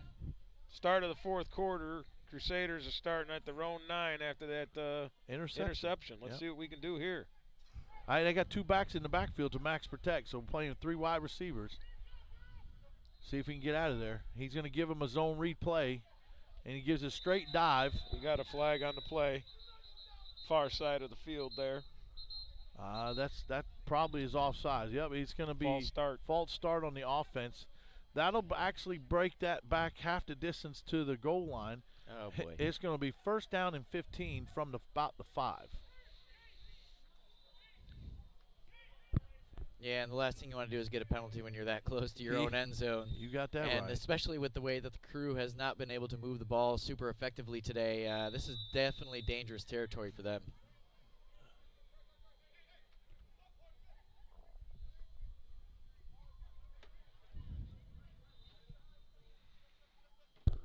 Looks like they're going to stay in that same set, Coach. They must like the play that they called originally before the false start. So max protection, split backs, gun.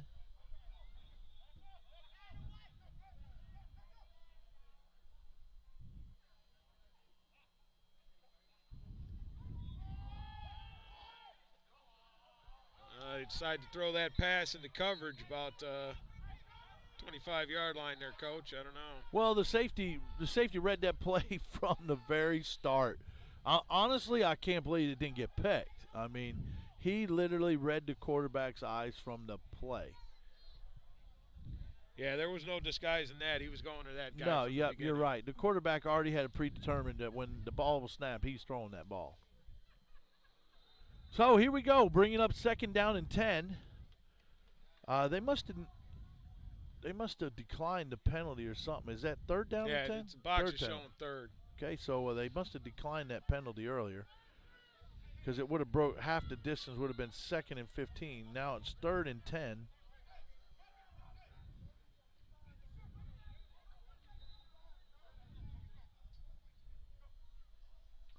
Oh, bad snap.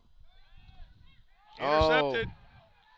Intercepted, and it's down to at the 1.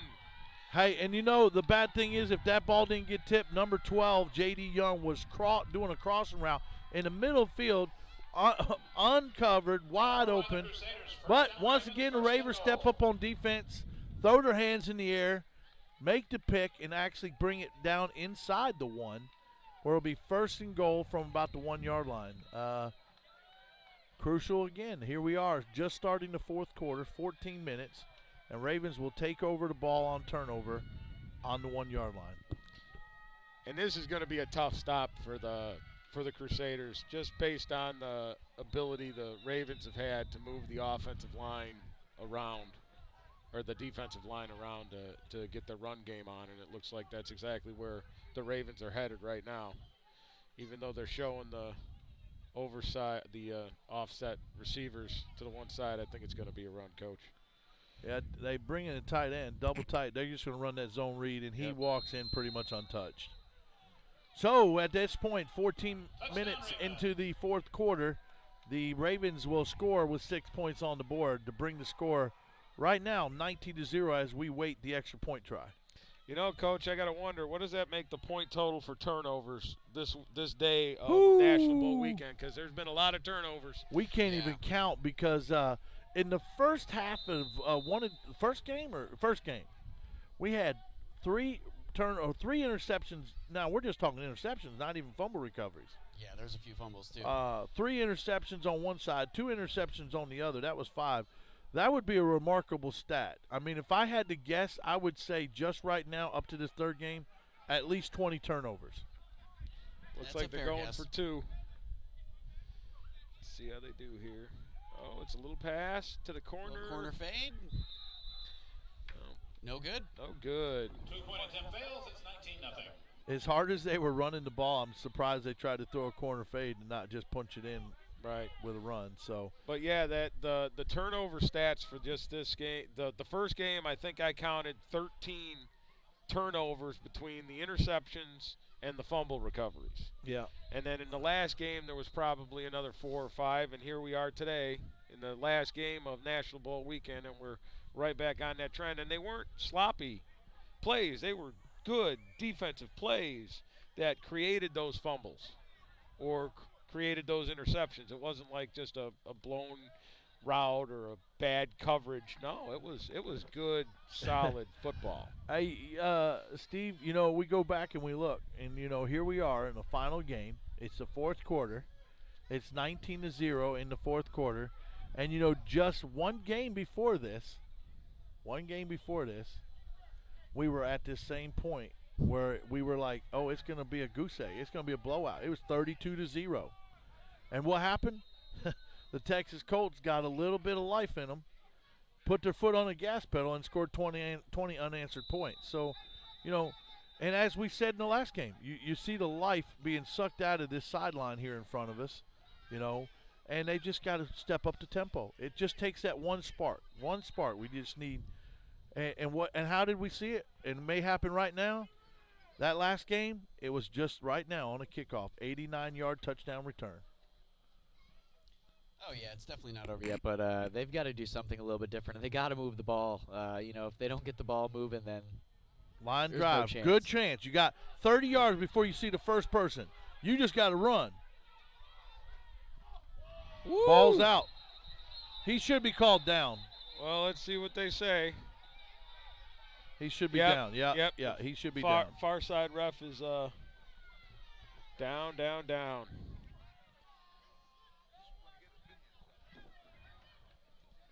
Ravens get another turnover. First down, Detroit.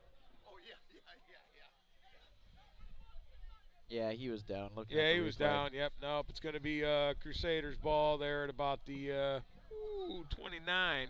Good call by the officials there. Yep. So, yeah, we got 13:55 left to go, and the Crusaders have got to come out of this possession with points. Oh, absolutely. Yeah, they can't afford to not put any more points up right at this point. You know, and they've been struggling all day to move the ball. Like you were just mentioning, turnovers and, you know, one-dimensional offensive calling. So hopefully they can shake it up a little bit and get something going. Well, they're into that max protect offensive formation here. Shotgun. Another inside handoff. That's not going to get you very far. No, it seems to be that same play, Coach. You can only go to the well so many times before you realize it's dry.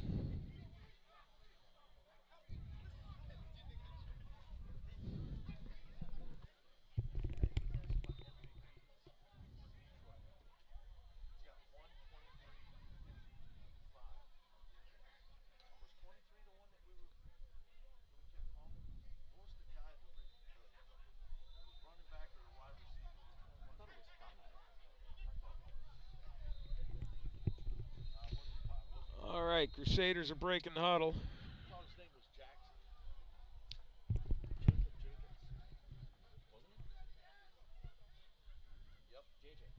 See what they do here. Second down, 10.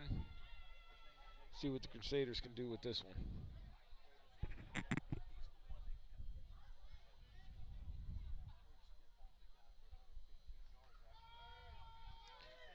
All right, nice little pass. Looks That like we're was going to a get nice some pass. yards. Ooh, they might have got enough for a first down. That may be the spark they need. Yep, first down, Crusaders. First down, Crusaders. Yep, first down, Crusaders. That was a great little pass. Read the defense nice, got outside. That was good. Now, if they can keep capitalizing on that, they can move us down the field.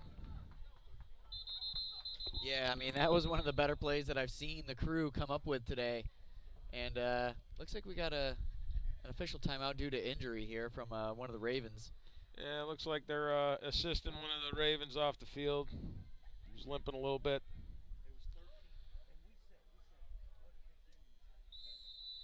And we're back. Yep, outstanding. Let's see if the Ravens can come up with an answer for that play.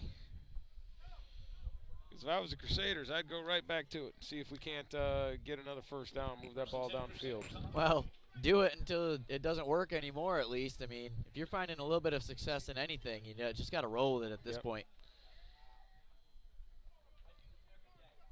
I mean, it looks like the defense is set up to be vulnerable for that play just based on the man coverage and where the backer is going to have to react to that guy coming out of the backfield for that screen.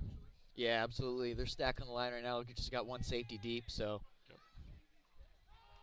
Well, looks like they Quarterback ran sneak. the quarterback sneak. That's going to be a first down plus. And look at this guy, He's Boogie. still going. Look at that. We're He's- out of bounds at the 35 of the Ravens. We're moving that ball now. Boy, and that quarterback's got some wheels for being a big guy. Yeah, he broke that outside and didn't look back. Nice gain, and this is definitely the most solid drive that the Crusaders have put together all day. So hopefully they can come away with some points here and get back in this thing. Yep, because the game's far from over, Oh, but you are definitely. running out a little bit of time.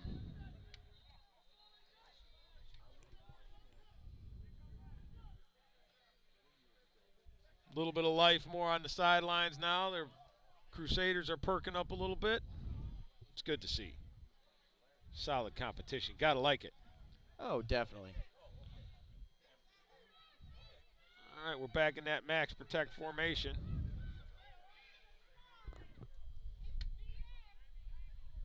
Looks like we're going to be a pass. It's going to be a sideliner. And that's picked off. Yep, that's an interception by the Ravens at about the 2-yard line. Oh, man, and that's just a deflating turnover for the Crusaders right there. I got to tell you, that was a great play by the defense, and that ball was just a little underthrown. Yeah, it was. I mean, if that was another 5 yards, that was a touchdown. Yeah. He had a step on him, but, yeah, you nailed it. I mean, it was a great defensive play by the Detroit Ravens, and they came up with it, and now they're going to start their next drive deep in their own end zone, but they've got the ball and they kept the Crusader from putting up any points. Yeah, now it goes to the Ravens doing clock management. They just can't do anything to cost them to give up the ball in the red zone. Definitely can't make a mistake here.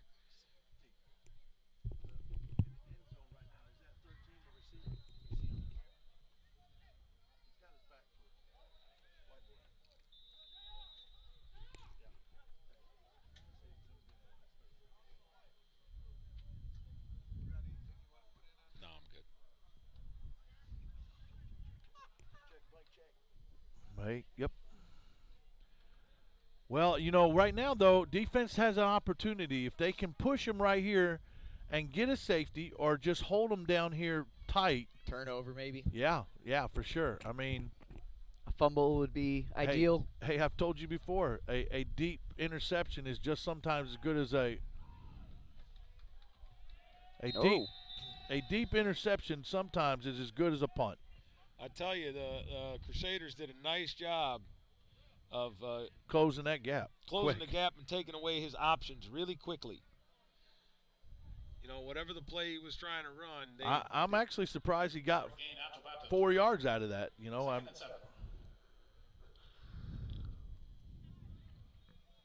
well, once again, we're in that clock management mode, you know. Use the time. I mean, you're down 19-0, and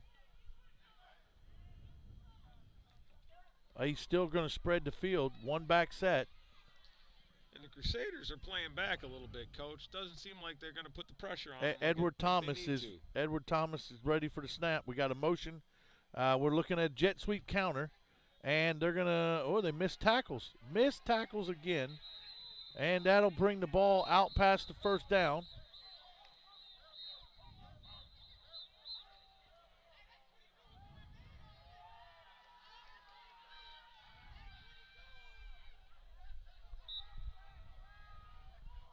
I don't know, Coach. I think we got some acting going on down there. Yeah. Somebody got the Academy Award there, but you know. He forgot this is football, not drama class. Yep. Tell you what, it's solid run. Yep. You know, solid run by the Ravens. The Crusaders got to come up with an answer for those type of runs, Coach, or else. It's been a while, and he hasn't went back to one of his primary targets, Steve, number 13. Coming down here close to the sideline, he has been lights out for a couple plays, scored a touchdown, but more importantly, the yards after the catch has been amazing. So here we go. Quarterback's going under center. It's probably going to run the ball with a draw. Hey, it looks like a reverse play. It's a double throwback. He's scrambling. He's trying to make something out of it. Oh, pick up the ball. Coach, that was an interception there. Holy cow. And they took themselves out of it. They yes, ran they into each did. other. Yes, oh, they did. Lordy. Oh, my. That was the game changer apple pie. right there. That's the second time we've actually seen that in this game. Yes, we have. Man, that was the game changer Hey, right the there. Ravens scored on it. They picked the ball off right in front right there and stepped in the end. Oh, they took it to the one. They took it to the one, but we had another instance where they were going to intercept the ball and they crashed into each other just like that. Yeah, you're right. But, oh, my. That was the one they needed, though, like Sean said. I mean, that was, if you're looking for anything, that's it. And just a missed opportunity there by the crew. Yeah, the Crusaders are going to wish they had that one back. Oh, yeah. Oh, this is definitely a pass situation here, Coach. Five empty receivers. backfield, second down. He's going to scramble. There he is. We're off to the races. First down and then some. Edward Thomas. Looks like he gets out at about the 34. Yeah, that was a nice run there. Yep. Does stop the clock, though. Gives them some breathing room as well, so not so close to their own end zone. They can relax a little bit, maybe do a couple of different type of things to keep the clock moving and the ball moving. Yep. See if they come back with that empty backfield again. That seemed to work for them pretty good. Disguise that quarterback sneak nice. Now they'll leave that one back set. So actually we're trips to the right. One back set shotgun for Thomas. I would look for another tunnel screen, another bubble screen. He's going to run the option. Option right. He's got wheels to the outside. 2 missed tackles. Oh, nobody still take him down. That's first down. Good recovery for the defense, number 22, coming back for that tackle. And once again, we'll move the chains. Ball stays in bounds. Clock will continue to run. The clock at this point is becoming the biggest number one enemy for the Crusaders. Oh yeah, definitely. Yeah, if it was a one possession game, I wouldn't say so much about the clock, but they really need to boogie if they're going to get 2 touchdowns and a field goal. We'll see if they're a little smarter about their timeout management too, to use it to stop the clock. A little early still. We just need to be able to have a 3-and-out stop. There we go. Going deep. 13. Woo! Oh, he had a step on him too, Coach. Yep. But that pass was about 4 yards too far. I'm going to tell you, 13 surprises me with the speed. Yeah, he's moving pretty good. Now, I tell you, the Crusaders. He's already put his hand on his head. He's like, can I get a sub? Yeah, he's a little winded. You got 29 defensive back safety right here coming towards us. He's limping and hurt and looking for a sub. Not going to get one. And I tell you what, all those people that are watching this game at home in Detroit must really wish they were here in the balmy 60 degrees and no snow. Yeah, that's kind of like the previous game, the Shamrocks out of Massachusetts. We got a weather update from the press box that it's snowing. So, definitely take advantage of being here in the great state of Florida. 16 years for National Bowl weekend. And here's the go snap. Edward Thomas, fake on the inside, throws it to the outside, an uncovered man, and he'll make the catch sliding out of bounds. Oh, I think that's going to be an odd flag, Coach. I didn't see the flag. I believe it got thrown in late. It got thrown in late because the Virginia Crusader player batted the ball back to the referee on the sidelines. Could have been construed as unsportsmanlike conduct. Wow. Here's the call. We'll see what he calls it.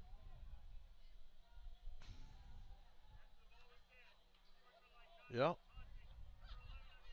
On the offense. So the offensive guy must have threw it at the Crusader, and then he just whacked it back to the official on that sideline. So Against the offense, we'll wait on the mark off here. right now, the Crusaders really have to stop the next first down. They have got to get the ball back sooner than later. Well, now at this point, And the result of the play was the first down. So And- post possession, first down Ravens.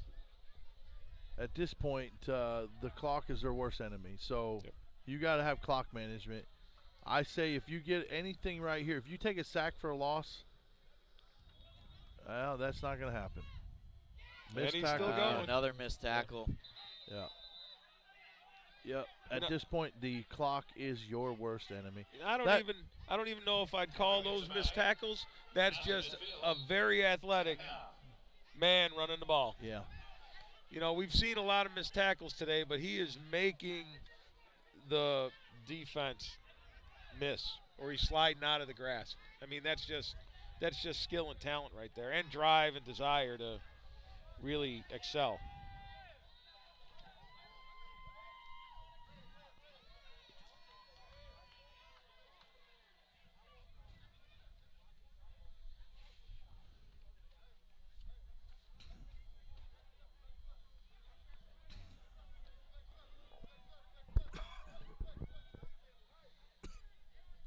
We got one in the backfield.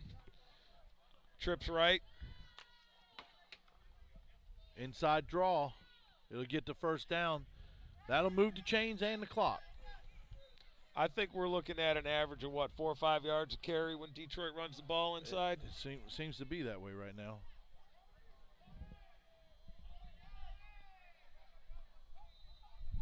Yep, with Detroit just grinding that clock now.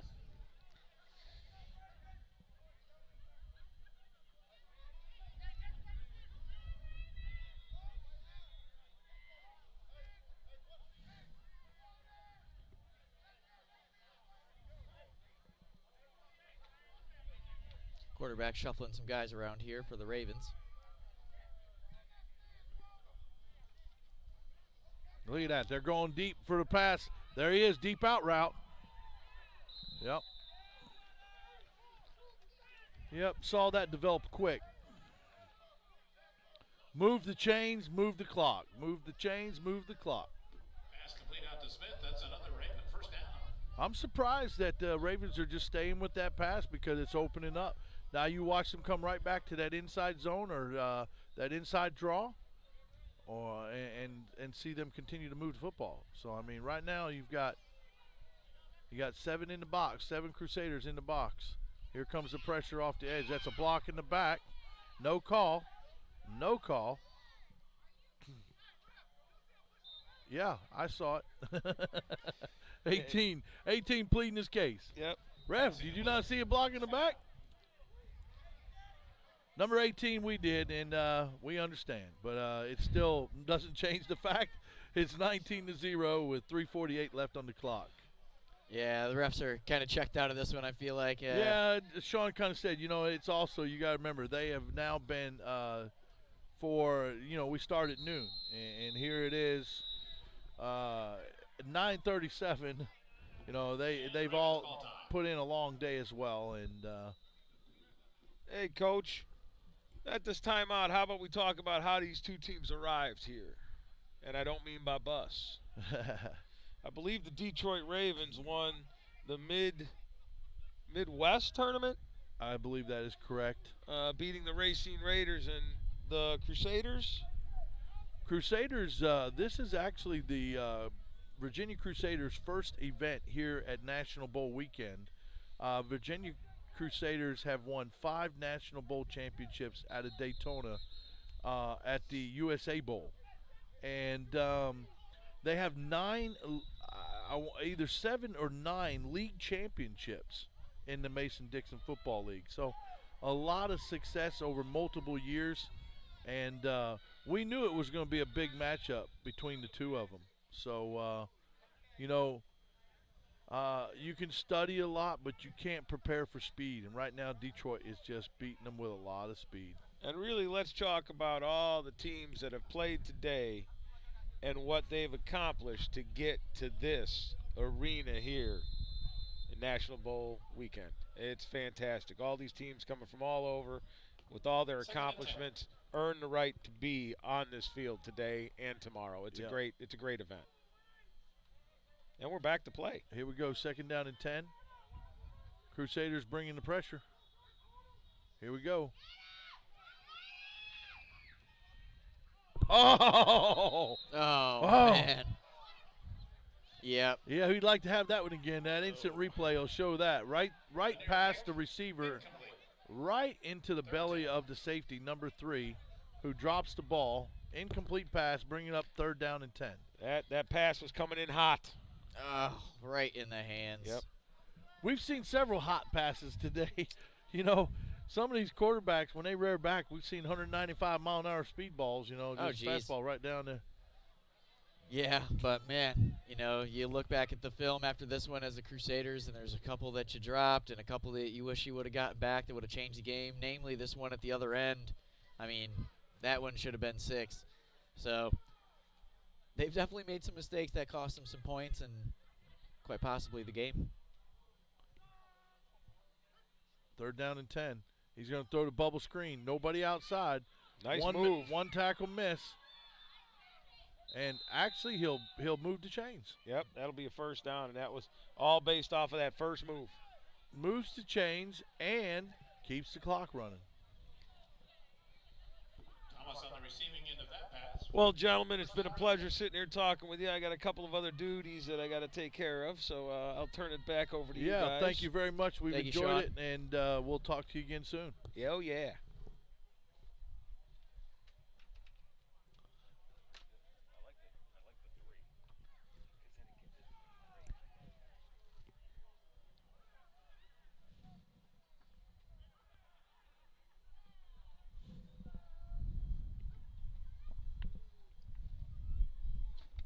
Quarterback's going to scramble here. Flag on the play, and he gets it down to about the 4-yard line. Let's see what the flag is. We got a couple of them. The white hat has just threw one back here where two guys were kind of in a wrestling match. You know, a little bit of the WCW going on back here at the 30-yard line.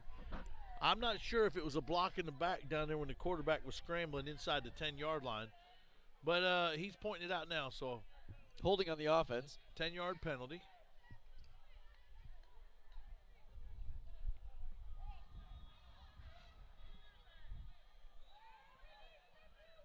We're about to creep down in here to the last 2-minute warning of the day here at the North American Bowl, the USFA National Championship, Detroit Ravens, Virginia Crusaders.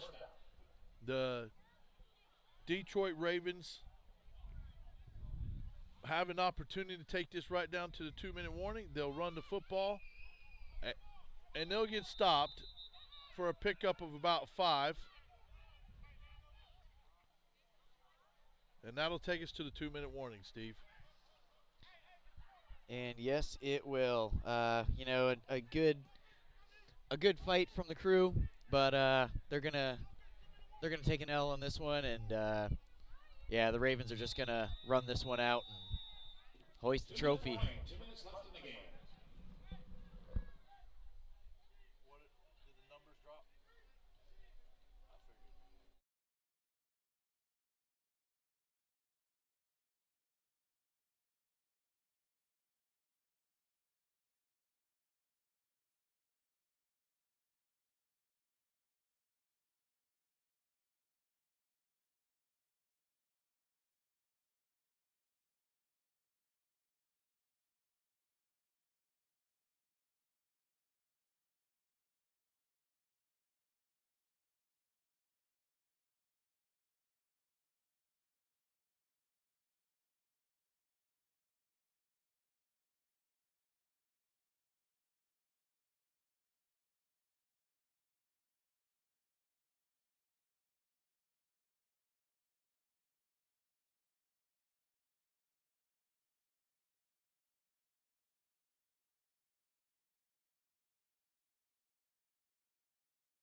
Here we are down to the 2-minute warning. Detroit drops back. Edwards going to find another. Oh, he throws an inside ball. And, oh, no, he has to be out. Is he going to mark him out? He does not. Wait a minute. Yep, he's ruling him down. Stepped out of bounds at the 8-yard line. First and goal. Yeah. I want to make sure that Detroit didn't change any names on guys. We're going to is 13 still Jacob Jacobs on yours? Yes. And 55 Thomas Dawson. We talked about him before, so we'll probably change it. And 23 Keyshawn Jackson.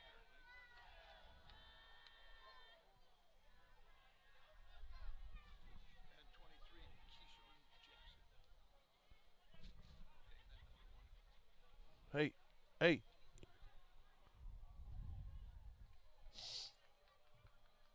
Yeah, so anybody that's home that may be watching that and saying, well, why isn't that a touchdown? Why did they call that and rule him out? Well, what happened was as soon as the helmet comes off, the rule is that the play is dead. That's correct.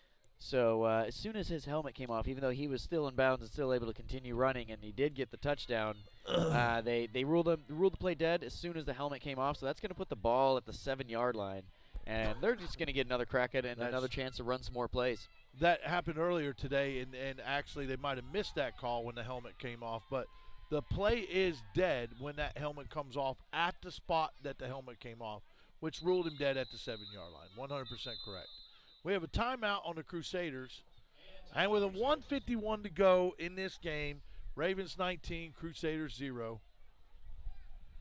Ladies and gentlemen, thank you so much for all the time and everything that was put into this event. And we're excited about tomorrow's activities as we will have 2 games to follow.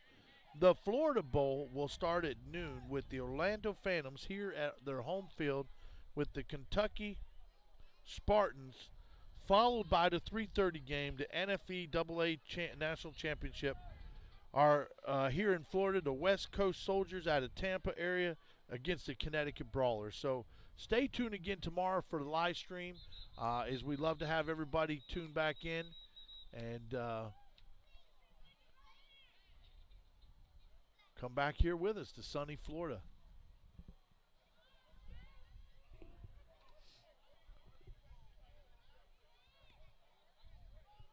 It's been amazing, Steve. We've actually had well over about 20,000 views today through the 3 games. Yeah, we had a crazy amount of support today. So thank you so much, everybody who's tuned in, who shared the link, who's let somebody know that the games were on.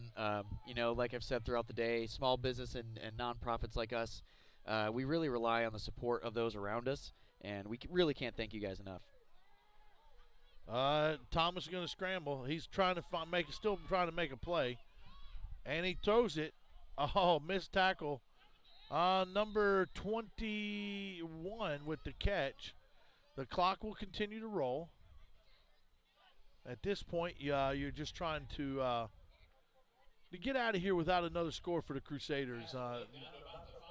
Second down, clock continue to run. Coming up on a minute. And I don't anticipate the Ravens taking a knee in victory formation. I anticipate that they'll continue to run the football down here inside the 5-yard line. The ball will be placed at the 5-yard line for a second down and goal from the 5. And we got a flag here. Might be a delay of game. We got an illegal substitution probably. I think they broke the huddle with 12. Gotcha.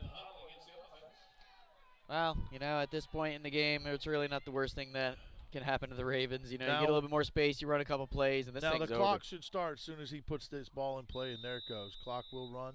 We're inside 55 seconds. They're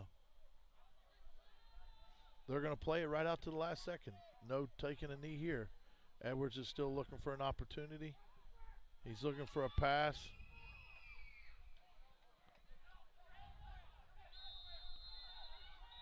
He throws a slant route inside the 5 for another touchdown pass. That was a rocket, too. That was a great pass. You know, the Crusaders can, you know, there's multiple ways they can feel about it, but, you know, I'm kind of from the old school, Steve. I've coached many years, and I'm like Bobby Bowden. I coach till the clock expires. You know, every player on that team deserves an opportunity. And absolutely, there's no need to take a knee. You play until the game is over. And so no fault on the Ravens. You know, the Crusaders probably felt like they should have took a knee to end the game. But, hey, that's just not how it works sometimes, you know. That's exactly right. That's their choice, you know. And that'll bring us 25-0 with 35 seconds left on the clock here in the fourth quarter. We want to thank the Virginia Crusaders and congratulate the Detroit. Let's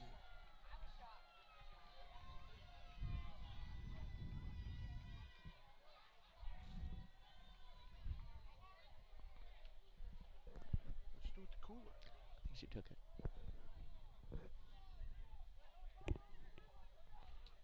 Kick is up. And that's good. And so that's going to make it 26-0. 26-0 Ravens. Congratulations, Detroit Ravens, on the USFA National Championship here in North Orlando, Florida at Lake Brantley Stadium.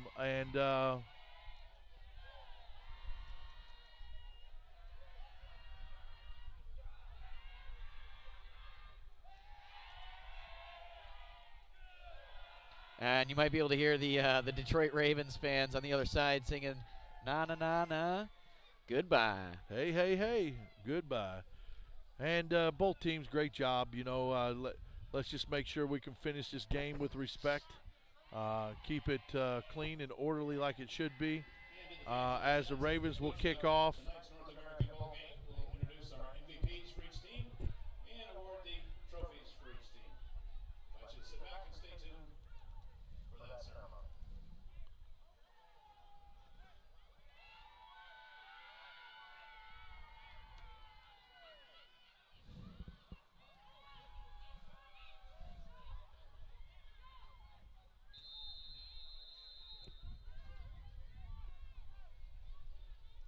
like to give a shout out to my wife Susie at home watching the game. She just got off work a little bit ago. She's always got my back when I leave the mic on or when I make little mistakes with the live stream. So I just want to give you a shout out. Love you. I'll see you tomorrow late.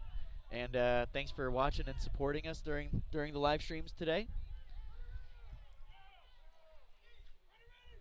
We've got about 36 seconds left in this one, and like you just said, Coach, hopefully we can end this on a high note with some respect, and 'cause this is the toughest part of the game right here.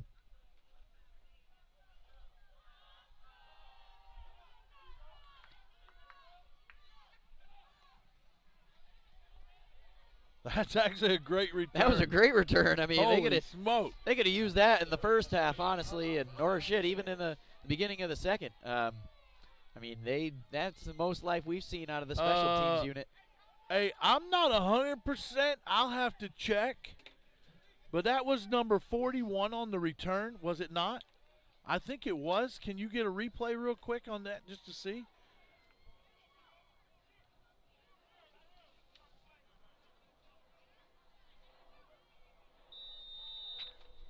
Let's see. Yeah, let me play it from here. If that's number 41, that's Keegan Linen, the machine. Oh, the machine.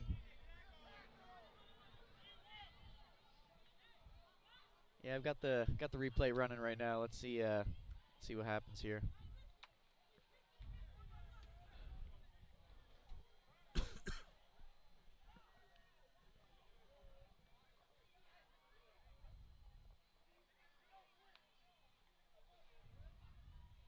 right, here we go.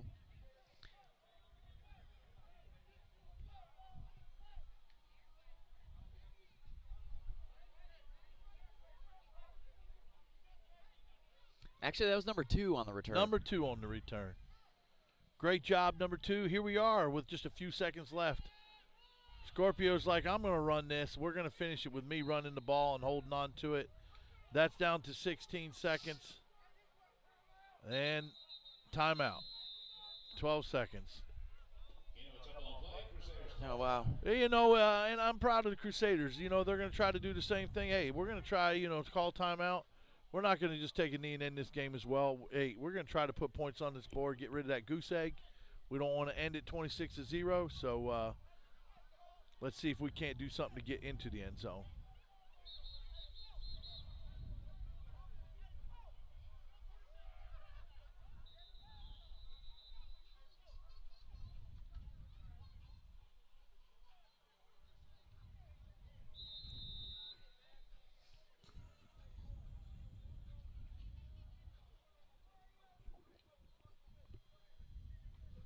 They even had J.R. Rich. The Ravens? No, Henry Richard, number 18. Played with us in Texas. Yeah. Yeah, he's a baller. He's an athlete. Yeah.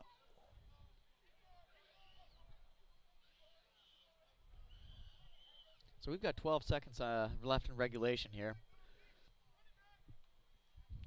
Could possibly be the last play, and they're going to throw. And just he should have threw it down there. He ran a great route. 7 seconds. One thing I wouldn't do, Steve, is I wouldn't leave any seconds on the clock for the Ravens to get the ball back. Oh, geez. Yeah, you already know what their prerogative is. I mean, they're if they got 1 second left, they're throwing a Hail Mary. Yeah, you're exactly right. Hey, more power to them.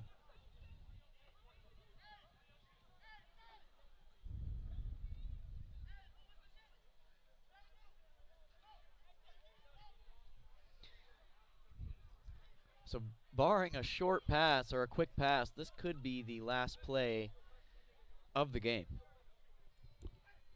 That is correct.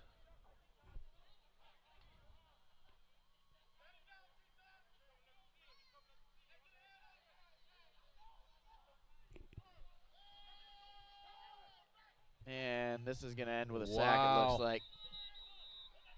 That ends with a sack. Good job, Detroit Ravens. Yeah, and that's going to be the game. Good job by both teams coming out playing hard. And, like we've been saying all day, all the teams that have been here deserve to be here in their own right for their own reasons in their own regions. Congratulations to the Detroit Ravens for being the champions, but also congratulations to the crew for making it this far and making the trip down. Holy shit.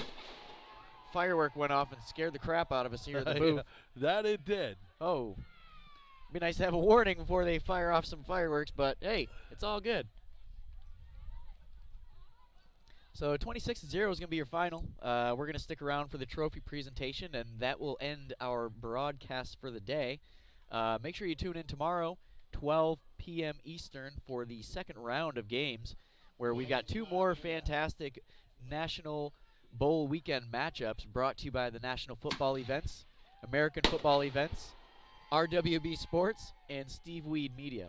So make sure you come in tomorrow, or tune in tomorrow at 12 p.m. Eastern, and then we've got a second game at 3, and those are going to be 2 killer matchups as well.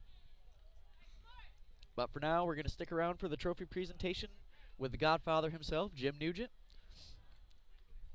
And Jim puts on a great event. This is my first time at the National Bowl weekend. I was fortunate enough to be invited down to do some work with them, and it really just is nice to see that there is a higher level for semi-pro. Something a little bit classier, a little bit more competitive, and this is it. The slogan is this is where the best teams play, and that's entirely true. You have a nationwide pool of teams, and we narrow it down to the 10 best, and they come and they duke it out and they play. So, Steve, just to add a little to that, that's a little bit unique about Jim's event compared to a few of the other organizations that are out there.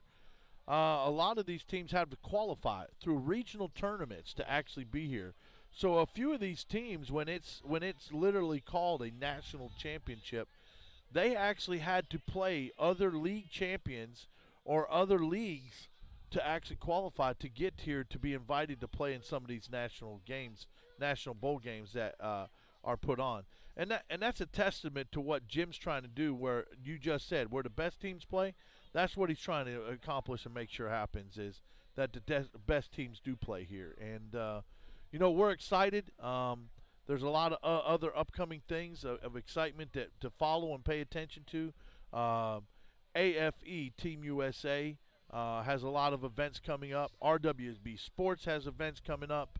The National Football Events, NFE's got events coming up with an all-star game in Las Vegas on April the 4th. Make sure you're checking the social media platforms and the websites for the different opportunities to be involved with these events and to carry out what we all have, is that love and passion for the game of football. And, may all these teams be safe and travel home safe. And, they're all surrounded right now to touch hands and thank that no one got seriously hurt or injured today. That was huge. Yeah, we definitely had a couple close calls there in some of the earlier games, but everybody seemed to be able to walk off under their own power, and that's all you can ask for when you have a football tournament. And Susie, once again, thank you from Coach G for allowing me to steal Steve away from you. I don't know if I've probably have spent as much time with Steve as you have over the last year, but it's been truly nice and an asset to have, and I've enjoyed being able to take the whistle and set it to the side to do some commentating. It's another love and passion that I've always had, and I enjoy doing the opportunities that I've been on the radio or been able to do game announcing, and the commentating live stream has been a nice touch. And maybe one day when I decide to actually put the whistle down and enjoy myself as I watch a lot of the product that I've helped build with players and other coaches, that I'll be able to stay up here in the booth and continue to do some commentating and the love of the game. So at this time, Jim is presenting the awards for most valuable players, and we'll make sure to make that announcement as that is transpired as well.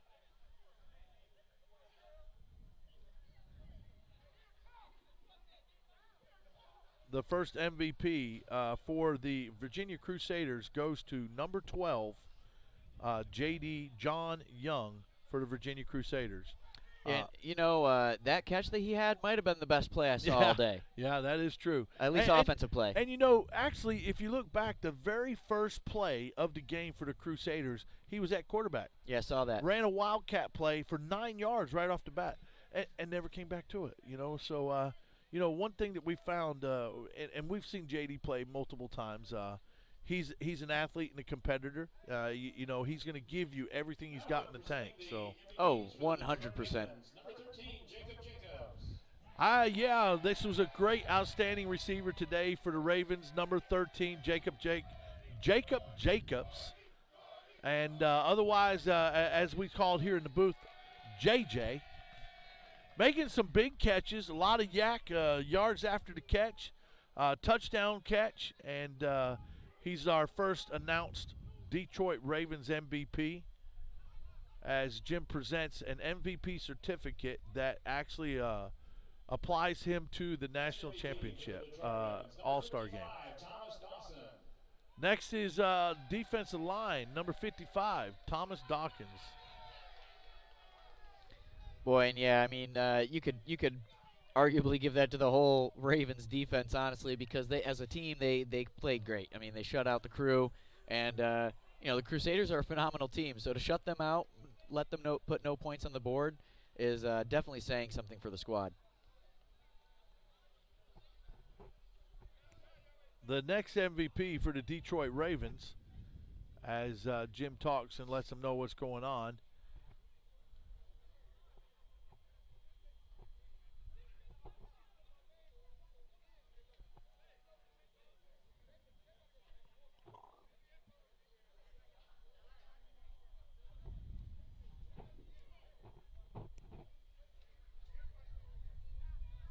Up next, number 23, Keshawn Jackson.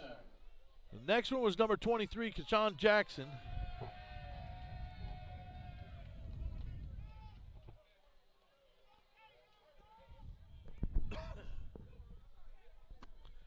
And I don't think anybody here will have to explain who the last MVP for the Detroit Ravens will go to. And that'll go to none other than the QB, number 1, Edward Thomas, who And last but not least, last MVP. who had an unbelievable game.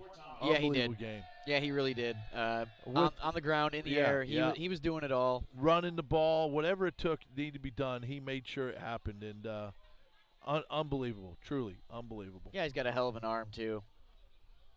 He was just throwing some rockets.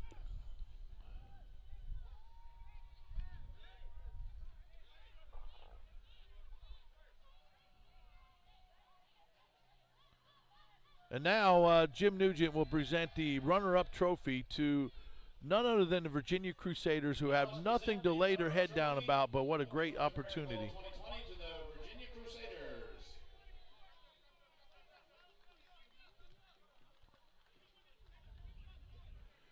There to accept award is head coach and owner Larry Stith, a member and coach and staff member of the American Football Events Team USA, AFE Team USA, and also an inductee for the American Football Association Hall of Fame in 2017. And now the MVP trophy and championship banner for the North American Bowl goes to the Detroit Ravens. Congratulations, Detroit Ravens, for a great job done and winning the 2020 North American Bowl.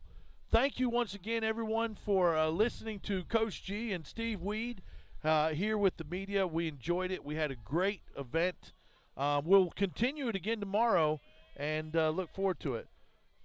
Once again, thank you all. Have a great night.